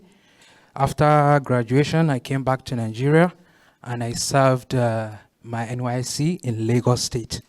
After my NYSC, I actually got a job with Kaduna Electricity Distribution Company, and I was posted to Kebbi State. I've never been to Kebbi in my life. I don't know anyone from Kebbi, but I was determined, and I went to Kaduna Electricity. I worked there for 1 year, after which I got the job with Total, and I was posted to Kano. I spent 4 years in Kano as a customer service executive, and when the opportunity came for me to come to Port Harcourt, I grabbed that opportunity with both hands because I was very, very excited about the challenge of coming here, experiencing something different from what I'm used to. It's been a wonderful 4 years. I will tell you this, my current job is the best job there is in Total Nigeria, and I'm sure my colleague, Miwa, will agree with me. Being a general trade executive, it gives you plenty of opportunities because you basically what you are doing is you are selling. You are a salesman, you are selling. But you are selling to industrial customers, you are selling to companies, and you are dealing with a lot of multinational companies. So it gives you a lot of opportunity to develop yourself, to grow as a person, and it's been very rewarding.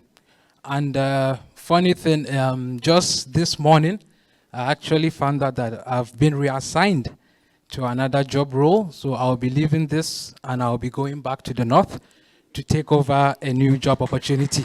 Now, my point is, the reason why I decided to share this story with you is, please, do not stay in your comfort zone, okay? Always be ready to test yourself. Be ready to challenge yourself. Be ready to leave your comfort zone and go to places and experience the people. I will tell you, I've experienced, the food that I've experienced here in the East is second to none, believe me, because it's nothing that you get to experience every day. So please, whenever the opportunity comes for you, please be ready to take it, and yeah, just be ready to leave your comfort zone, and I can assure you, you will be successful in your careers. Thank you very much. Thank you, Sadiq. So, someone has dropped another one again. No, don't stay in your students online on site. Don't stay in your good. Be ready. Push. Be like that. The lion, the guy that did the lion lights. He could have just been like everyone else. So to say, the lions, if they eat the cow, they will kill them. Just leave them. But he said, no, the lions don't need to die, and the cows don't need to die. Did you get that story? And he did those lion lights. So don't stay in your comfort zone. So at this point, we want to invite one of our guests, Mr. Francis Jacob, who is representing the executive chairman of Rivers Senior Secondary School. But before he comes up, we just want to apologize and say, bear with us, especially our online students. We might go over by a few minutes. Please bear with us. Thank you. So we would like to invite Mr. Francis Jacob now for a brief comment. Thank you very much. When I look around the whole place as I came in, I can see that I have my grandchildren, children, and then maybe brothers and sisters. And it's a great opportunity. And then I listened to the GM. I was so thrilled. Then the other young lady spoke her intended career, the where she is today. Then this other beautiful lady over there that talked about being sales rep, I guess, in their whatever, is quite interesting. If I give you my story, we're not going to live here. We're not going to live. But let me give a brief about it. I was born in a very little village. Of course, my name is Francis Wakente Jacob. As I speak, I'm speaking with you in myself as Honorable Francis Wakente Jacob, also representing the chairman of the Rivers State Senior Secondary Schools Board, the Commissioner of Education, and the Governor of Rivers State. I'm standing in that capacity. Now, let's go. My mother or my father, my mother would have been 100 years old today, this year, 2024, but she was born in 1924. My father was born in 1900, he was about 89. He died in 1989 when he was 89 years old. I didn't even think I was going to get formal education, because if A is as big as this building, my father wouldn't know. My mother too wouldn't know. But here I am today, because by providence, my late elder sister got married to a soldier We went to the Congo, those places, China, those places, and then he came back and married my sister. Then they took me to Lagos, where I started my primary school. Then came back. I didn't even have the hope of going to secondary school. But God still, because our Lord's Prayer said, let thy will be done on earth as it is done in heaven. It has been done in heaven that I should be somewhere speaking with you today. So I left my second primary school. I couldn't really know how I got to the secondary school, but I went to secondary school. Left secondary school in 1982. For 8 years,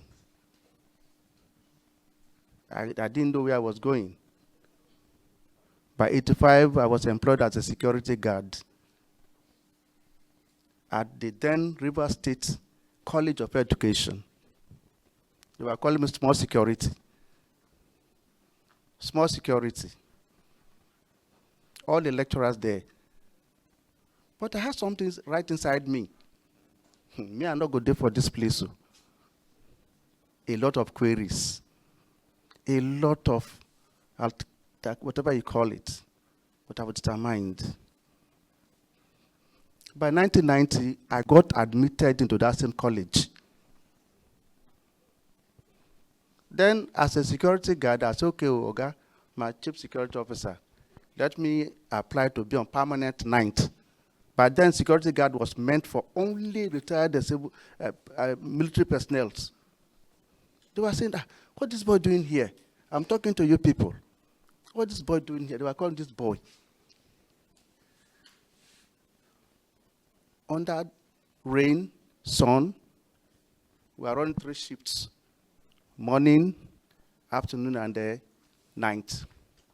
But I was determined right inside me that me, I'm not good for this place. So then one day, one Yoruba lawyer came to the college to see his girlfriend, St. John's campus there.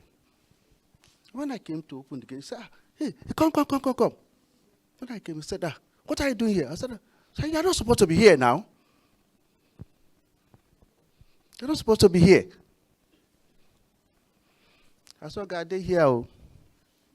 I opened the gate for him. We became friends.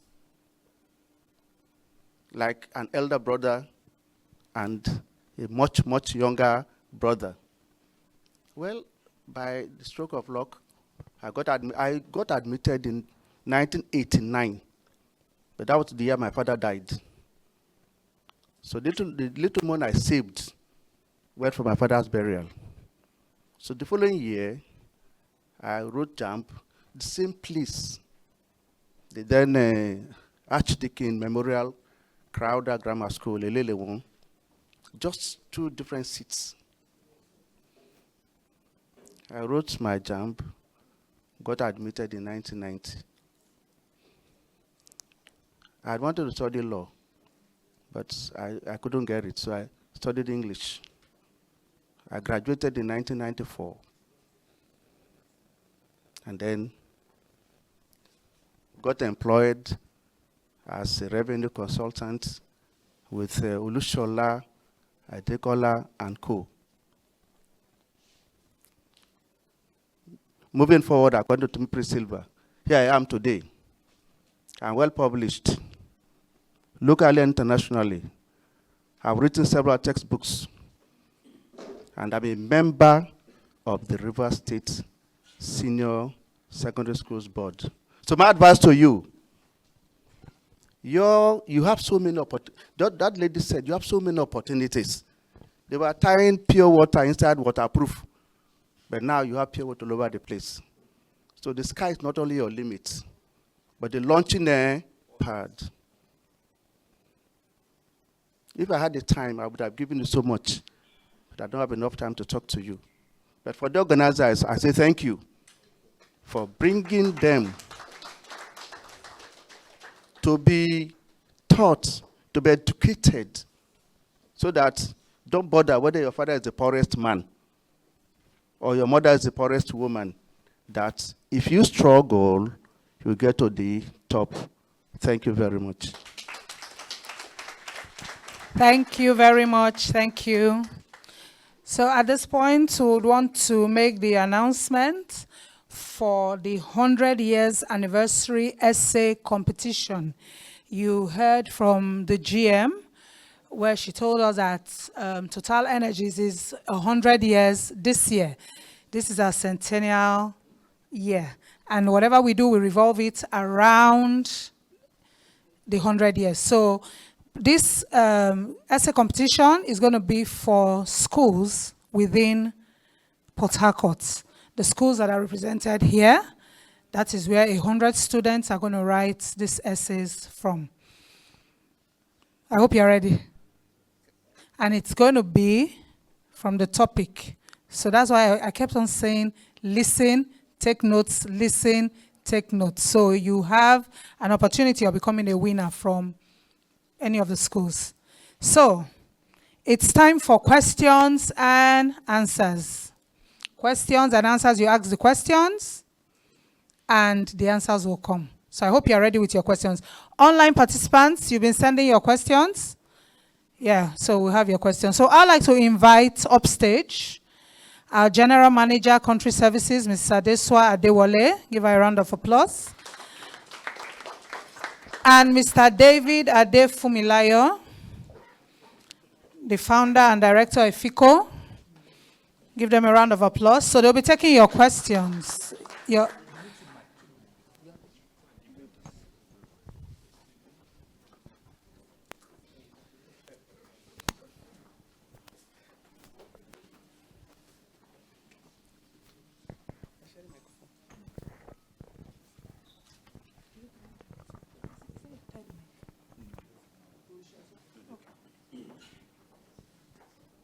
So, questions. You don't want to raise your hands for questions.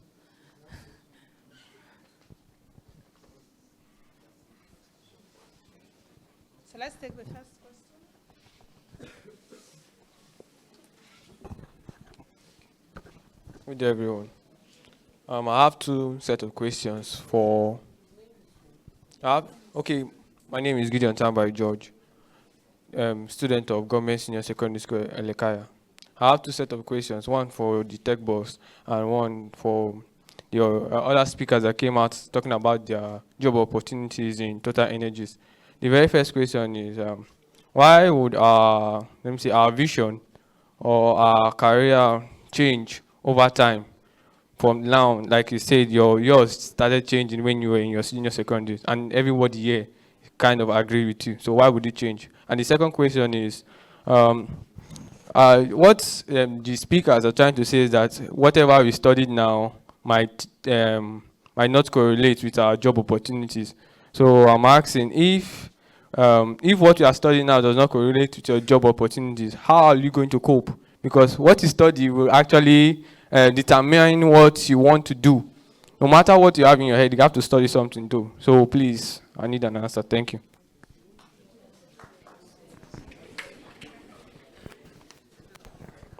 Yes, yeah.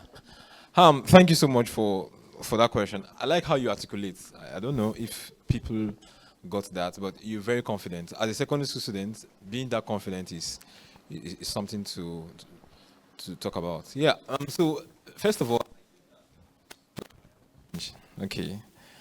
Let me just say this. As you see shiggies, do you know what? As you see challenges, your view to life is going to change, right?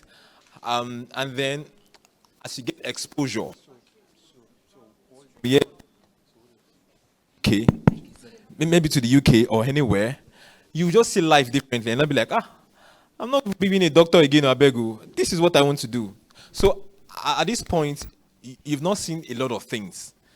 It's only doctor, lawyer, electrician, this thing that you know, right? And that's why you take decision based on your highest what? Knowledge. You take decisions and you tell yourself you are going to be this based on what you've seen. So as you go through life as you do, like now, I said I was the best in maths.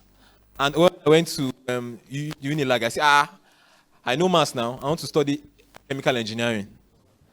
When you reach chemical engineering, you would know that it's not maths. You get the point? So you see so many things. As you do several subjects, you'll be like, I don't think I know these things. I think I'm best here. And as you begin to go through all these waters, your decision in life is going to change. Yeah.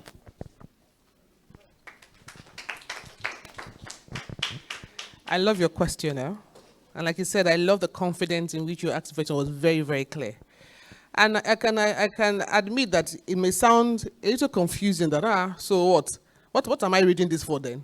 Okay, why am I planning this? Okay, the reality is this: each person has a different path in life. Okay, many people who are doctors today are still doctors, but not so. Yeah, many people who are pharmacists are still pharmacists today, not so. Many people who are electricians are still electricians today. But what we want to make you see is the opportunities that we have, right? They're really enormous, right? And he made a comment. What you know today is your knowledge base, right? So as you finish from secondary school, are you in SS3? I can tell, right? You're preparing for your exams, yes. Once you finish from secondary school now, you're going to go into university.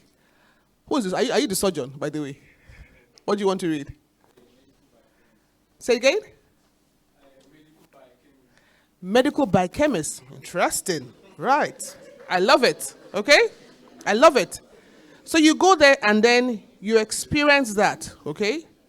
And as you go through life, opportunities will come that might take you further in this your chart of life and blossom your experiences. However, as you go through life, perhaps your experience might open you up to something else that is different from what you have ever experienced before. You say, you know what? I want to try that out. I can see myself in that. Okay? So the point being this. There are people that go through life and say, I'm an accountant. I'm an accountant from the beginning to when I retire. Not so. But some people have opportunity to say, I can move around because of the experience that I have and I can grow in that. And there's no wrong path. It's your own experience. Do you understand? So don't think that whatever you're going to do is a waste of time. It's never a waste of time. Every experience you have is preparing you for the future you that you're becoming. Okay? Is that clear? Thank you.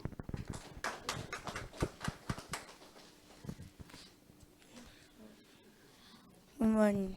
I want to ask, for instance, my name is Precious Innocent of GSS Elekaya, and I want to ask, assuming you found out the problem, you solved it, you brought up an innovation to solve this problem, and then that innovation now brings up another problem.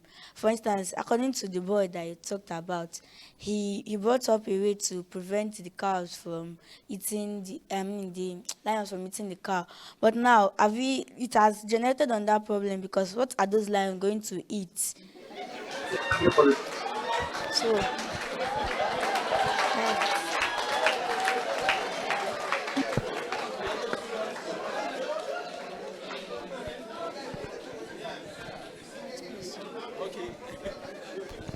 I must comment that I think these guys are selectively brought here. I don't know how you guys did the selection here, but it's actually true. Let me give another instance. There was somebody that decided to say, okay, I think in Lagos, he said he wants to plant trees. He wanted to save the climate. He wanted to save the planet and the rest. They now planted three. That was now growing on the road. Is that not another problem? Motor cannot pass again. So you see, whenever you are innovating, you need to be holistic. Now, holistic means you need to look at, there's something called design thinking. Design thinking is look at the end from the beginning. Like, for example now, what those lions should eat is now another thing that one would now think about. Just end point. I was really shocked at your question. How do you think like that? I didn't even think that. That's true. Maybe we have to sacrifice some cows. Maybe you get, but I think that's another thing that we have to really think about. You get, so, but whenever you're solving a problem, make sure that problem is not solving and like it's not causing another problem. And that's where design thinking really comes about. Now, thank you for asking that question. That boy has to now go back, meet you, and say, "Oh, I love your question. So what can we do?" So possibly we can find possibly an alternative food for the lions, because definitely the lions are coming there because they don't have food. Do you get the point? So yeah, thank you for your question. That's very smart, sincerely. Okay, so the young man, never, ever stop asking questions like that. Ever, okay? Because guess what? People can solve something today that can cause an issue, just like you mentioned, right? And by thinking like that, it makes you think about a solution that can make you that innovator for that next problem, okay? There's something called circular economy. Circular economy means that we're all going around to solve problems that solve one another, right? So that there's no waste. And I see you having a great future in think because of the way you think like that. God bless you.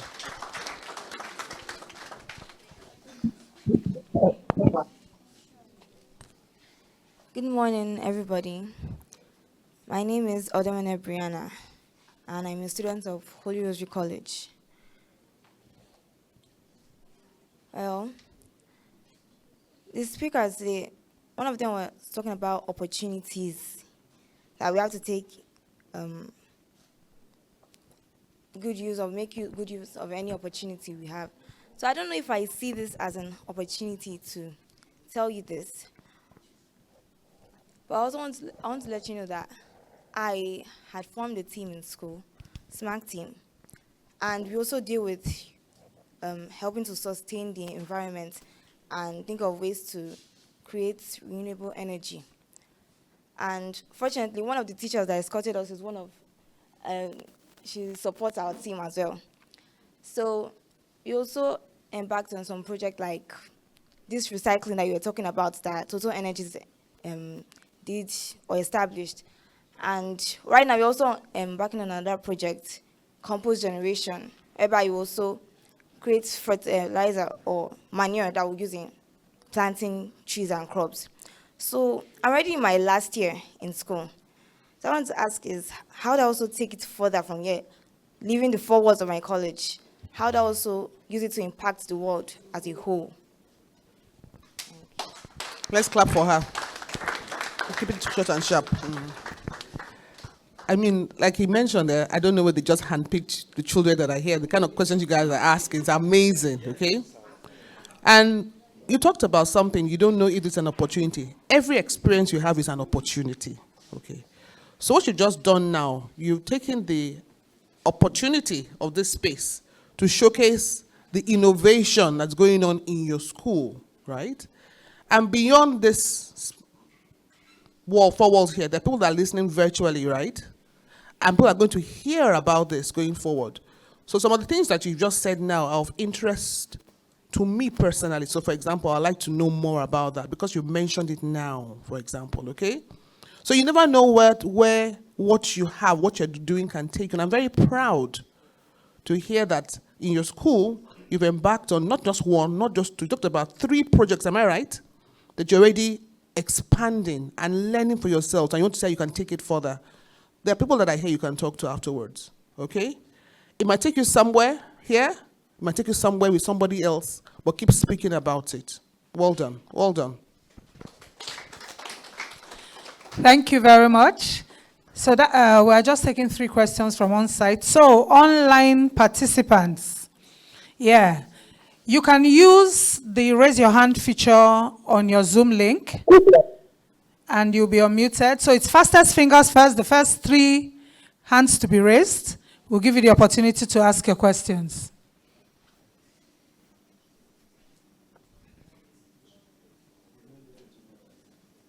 Use the feature,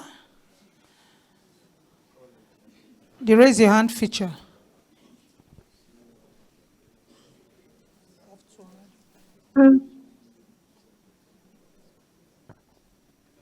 You can speak. If you've been unmuted, go ahead and ask your question. Tell us your name and your school. Okay. Hello everyone, it's nice to meet you all. My name is Vanessa Kai Valentin and I'm 14 years old from River State, Nigeria. And the name of my school is Bluebells High School. I'm passionate about eco-innovations and also green economy. Before I ask my question, some facts about me is that firstly, I'm a UNICEF Nigeria Young Influencer and I'm passionate about SDG Goal 13 climate action. So when the founder of when the Ifyok was talking, I was really motivated because it's gave a detailed climate story. My eco innovation is actually the use of animations to tell eco-fiction animations to make younger generations like Gen Alpha, that children born around the ages of children born between the year 2010 and 2025, so that we children can be involved in tribal matters that relate to sustainability. So currently I'm working on my project, which is the Children for Climate Initiative, proving that Gen Alpha can still make a change. So my question is, how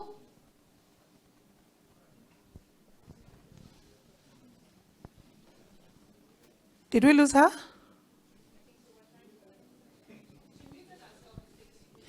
Unmute yourself.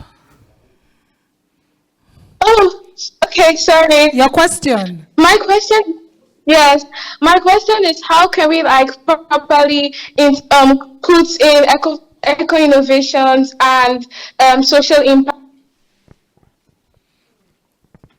You're breaking. Unmute yourself. You're muted again. We didn't hear your question.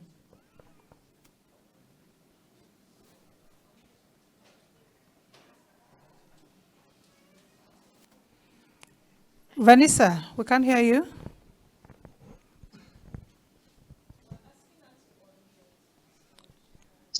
Okay, sorry.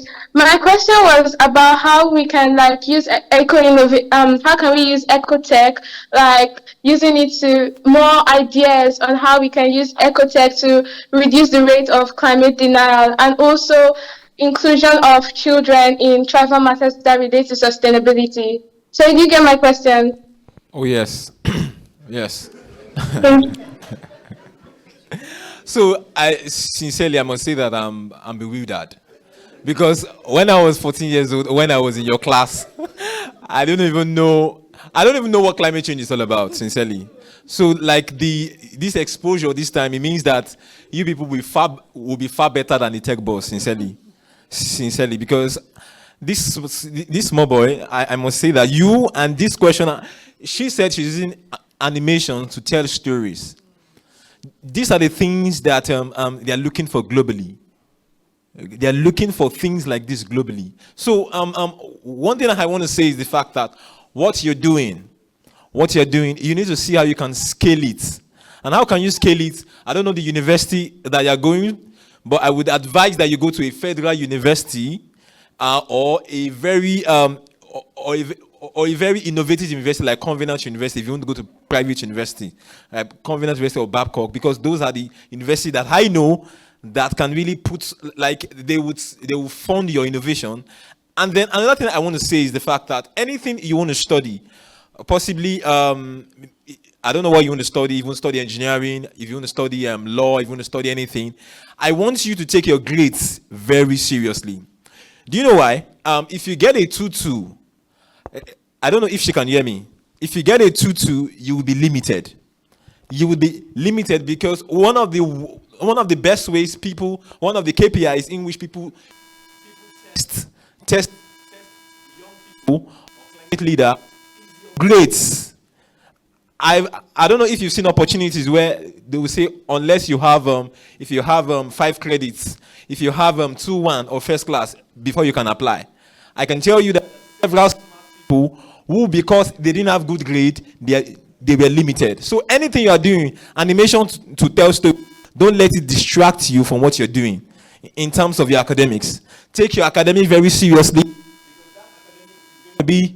That academic is going to be leverage for you to push doing in terms of animation to tell stories, and then you will now see how you can link what you want to do in what you want to do, and you want to find ways of linking what you are doing in the university and what you are doing in animation to tell stories. It's very, very important, because for me now, a lot of people have asked me that, okay, you did oil and gas engineering, so how is it related to what you're doing now? Oil and gas engineering taught me how to analyze, right? The calculus I did and all those mathematics that you're doing, 2 + 2 and everything, they built my logical skills to solve problems, to bring out solutions.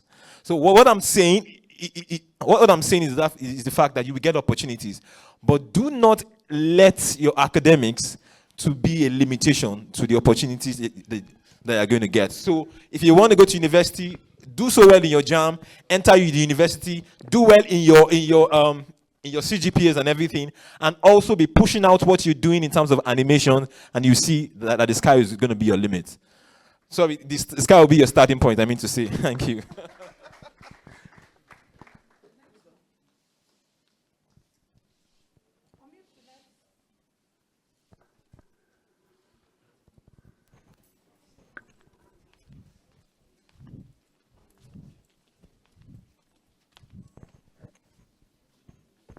Please unmute the next student. Thank you for your patience. So go ahead with your question. Okay, so my name is Mafi Myra, and my question is, how can I get funding from either the government or non-governmental organizations as a minor? Thank you. We heard you.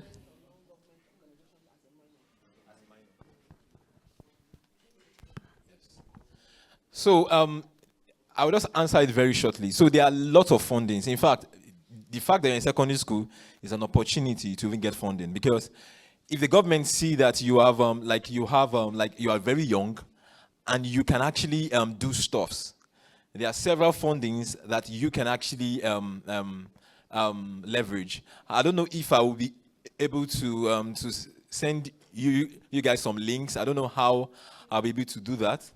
Okay, Jan, through Jan, there are several links, there are several places where you can go and apply for some of all these fundings, right? And another thing that you need to do, I don't know if you're on LinkedIn. If you're not on LinkedIn, try and be on LinkedIn. All of you here, if you can start your LinkedIn journey now. What brought me to where I am now is LinkedIn. I was sharing my story, consistently sharing my... How many of you know about LinkedIn? You know about LinkedIn? What is LinkedIn used for? Okay, so it's more like a social media for professionals. So what your work, put your work out. Some people think that LinkedIn is just to look for a job. No, it's not for job. One of the reasons why I was even invited here is because they saw my LinkedIn profile. Do you get the point? So one thing is the fact that put out your work. You might just get DMs and just say, I like your work. Please, we want to fund it. In fact, if you go on LinkedIn, there are several global people that you can meet. I can tell you that in my room, I'm having interviews with several people who want to fund my work. And I'm saying, no, I don't want to, I'm not ready for this. I'm not, because some people will want to fund your work and they want to take something. You get the point? So you need to be very careful. That one is even another subject on its own. So you want to think about how you can tell your story. Start sharing your story. From now, as a young person, start sharing your story. Maybe teachers in this people's school, these guys are very smart people. And for me, I'm a talent manager. I wish I can manage some of all these smart talents here. You need to teach them how they can tell their story in the public. I just wish the teachers are here to listen to me. Please help them share their talent to the world. Because the more you consistently share your talent, you will get opportunities. There are several people that want to fund these people, these animations that are ahead. So there are several people. So share your story. Help them share that story. And I know that they will be very, very successful. Thank you. So the last question online, and that's all for questions.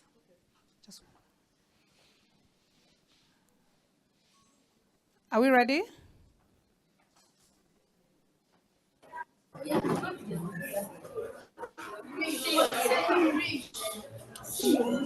My name is Sani Sefinat. So I'm 14 years old. So I'm here to ask a question. What if your career doesn't have anything to do with how to innovate or solve problem in an environment? Should you look for another career? Okay, that's an important question as well. Thank you for asking that beautiful question. You know, we talked about leadership at the beginning, right? And if you remember, I talked about one of the central things to leadership is your values. Remember that? The V was for what? Was for vision. The A was for what? I love it. Action. Right? What comes next? And it stands for what? You're constantly learning, right? What comes next? That means you are special. There's nobody else like you. Your unique characteristics. And the last one is what? Sorry? Experiencing it. So you've been very, very good student. Now for her own question, she said what?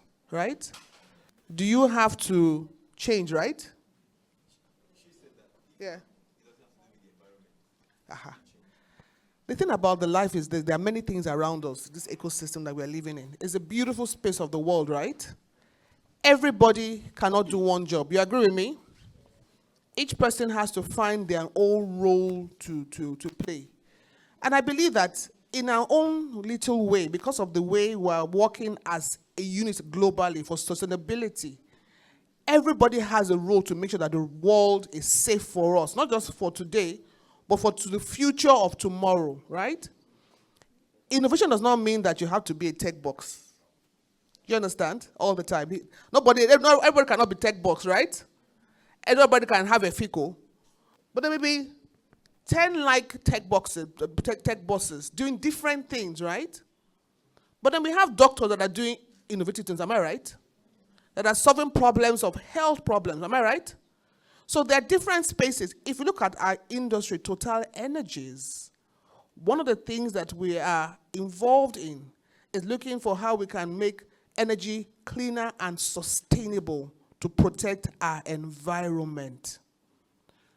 We met a salesperson, we have an accountant in our midst, we have someone who is doing training. There are different people doing different jobs, right? So everybody's not necessarily being the creative space of the innovator. Some of us are executors. That means that we execute the plans that have already been defined. Note one thing now. You will find your space by the experiences that you have. That last E, okay? So don't think that you have to be the one. Not everybody wants to be on stage. You agree with me?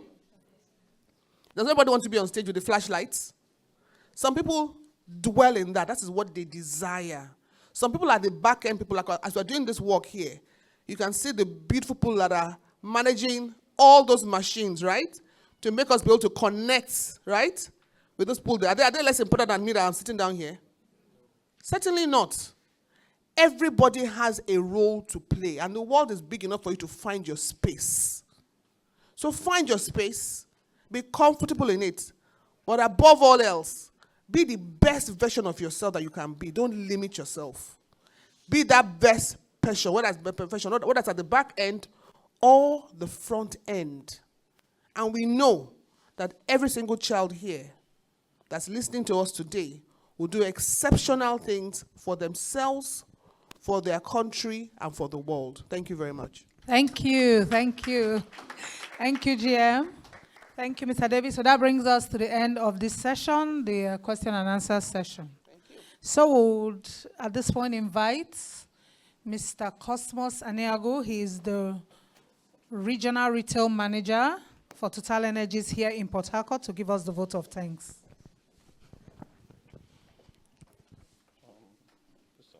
Good afternoon, everyone. In my church, they say, children, children, children, children. No. Children, children, friends of Jesus. Children, children. Some of you are frowning, I'm calling you children. You're not yet 18. Is anybody 18 here? You're still a child, eh? In fact, my colleague even called kid. I want to run away. When she said kid, I said, no, these are not kids, eh? These are young professionals. Thank you. My job is very simple. I'm here just to appreciate everyone. Without you, just like part of the last words from our madam, everybody here is important. Nobody has the best input. So I start with, of course, our very self, Total Energies, for this leadership program. And Junior Achievement Nigeria, we thank you for your work. It's not easy. When I came in yesterday, I saw all the system. I said, wow, this is great. And the invited guests, the tech boss, people from the Ministry of Education, we all appreciate you guys. Because you call people for invites and they don't come, that is the worst thing that can happen to anybody. When we woke up this morning and heard of the public holiday, we were shocked. We're like, wow, what about the online people? Oh, I'm even seeing you guys. You're not left behind. And immediately we put a call and the school said, no, the holiday that you people will still come. And we're very happy. So thank you for coming. And part of your question, everybody should know we're living in a world of endless possibilities. Endless. Where you stop, another person is starting from there. Endless possibility. So somebody can create this, you now begin to think, okay, at the end of this, what happened? Endless possibility. So it's a mindset, okay? And it's good you have that. So thank you once again. This is the first part of the event. After this, we'll be going for a more interactive section, the job shadow and other things. So thank you, and I'll see you next year. Okay, thank you. So thank you, everyone. Thank you, online students. It's a great pleasure having you with us today. And like Cosmos has said, we'll see you next year. Thank you. A round of applause. Hi, everyone. Good afternoon.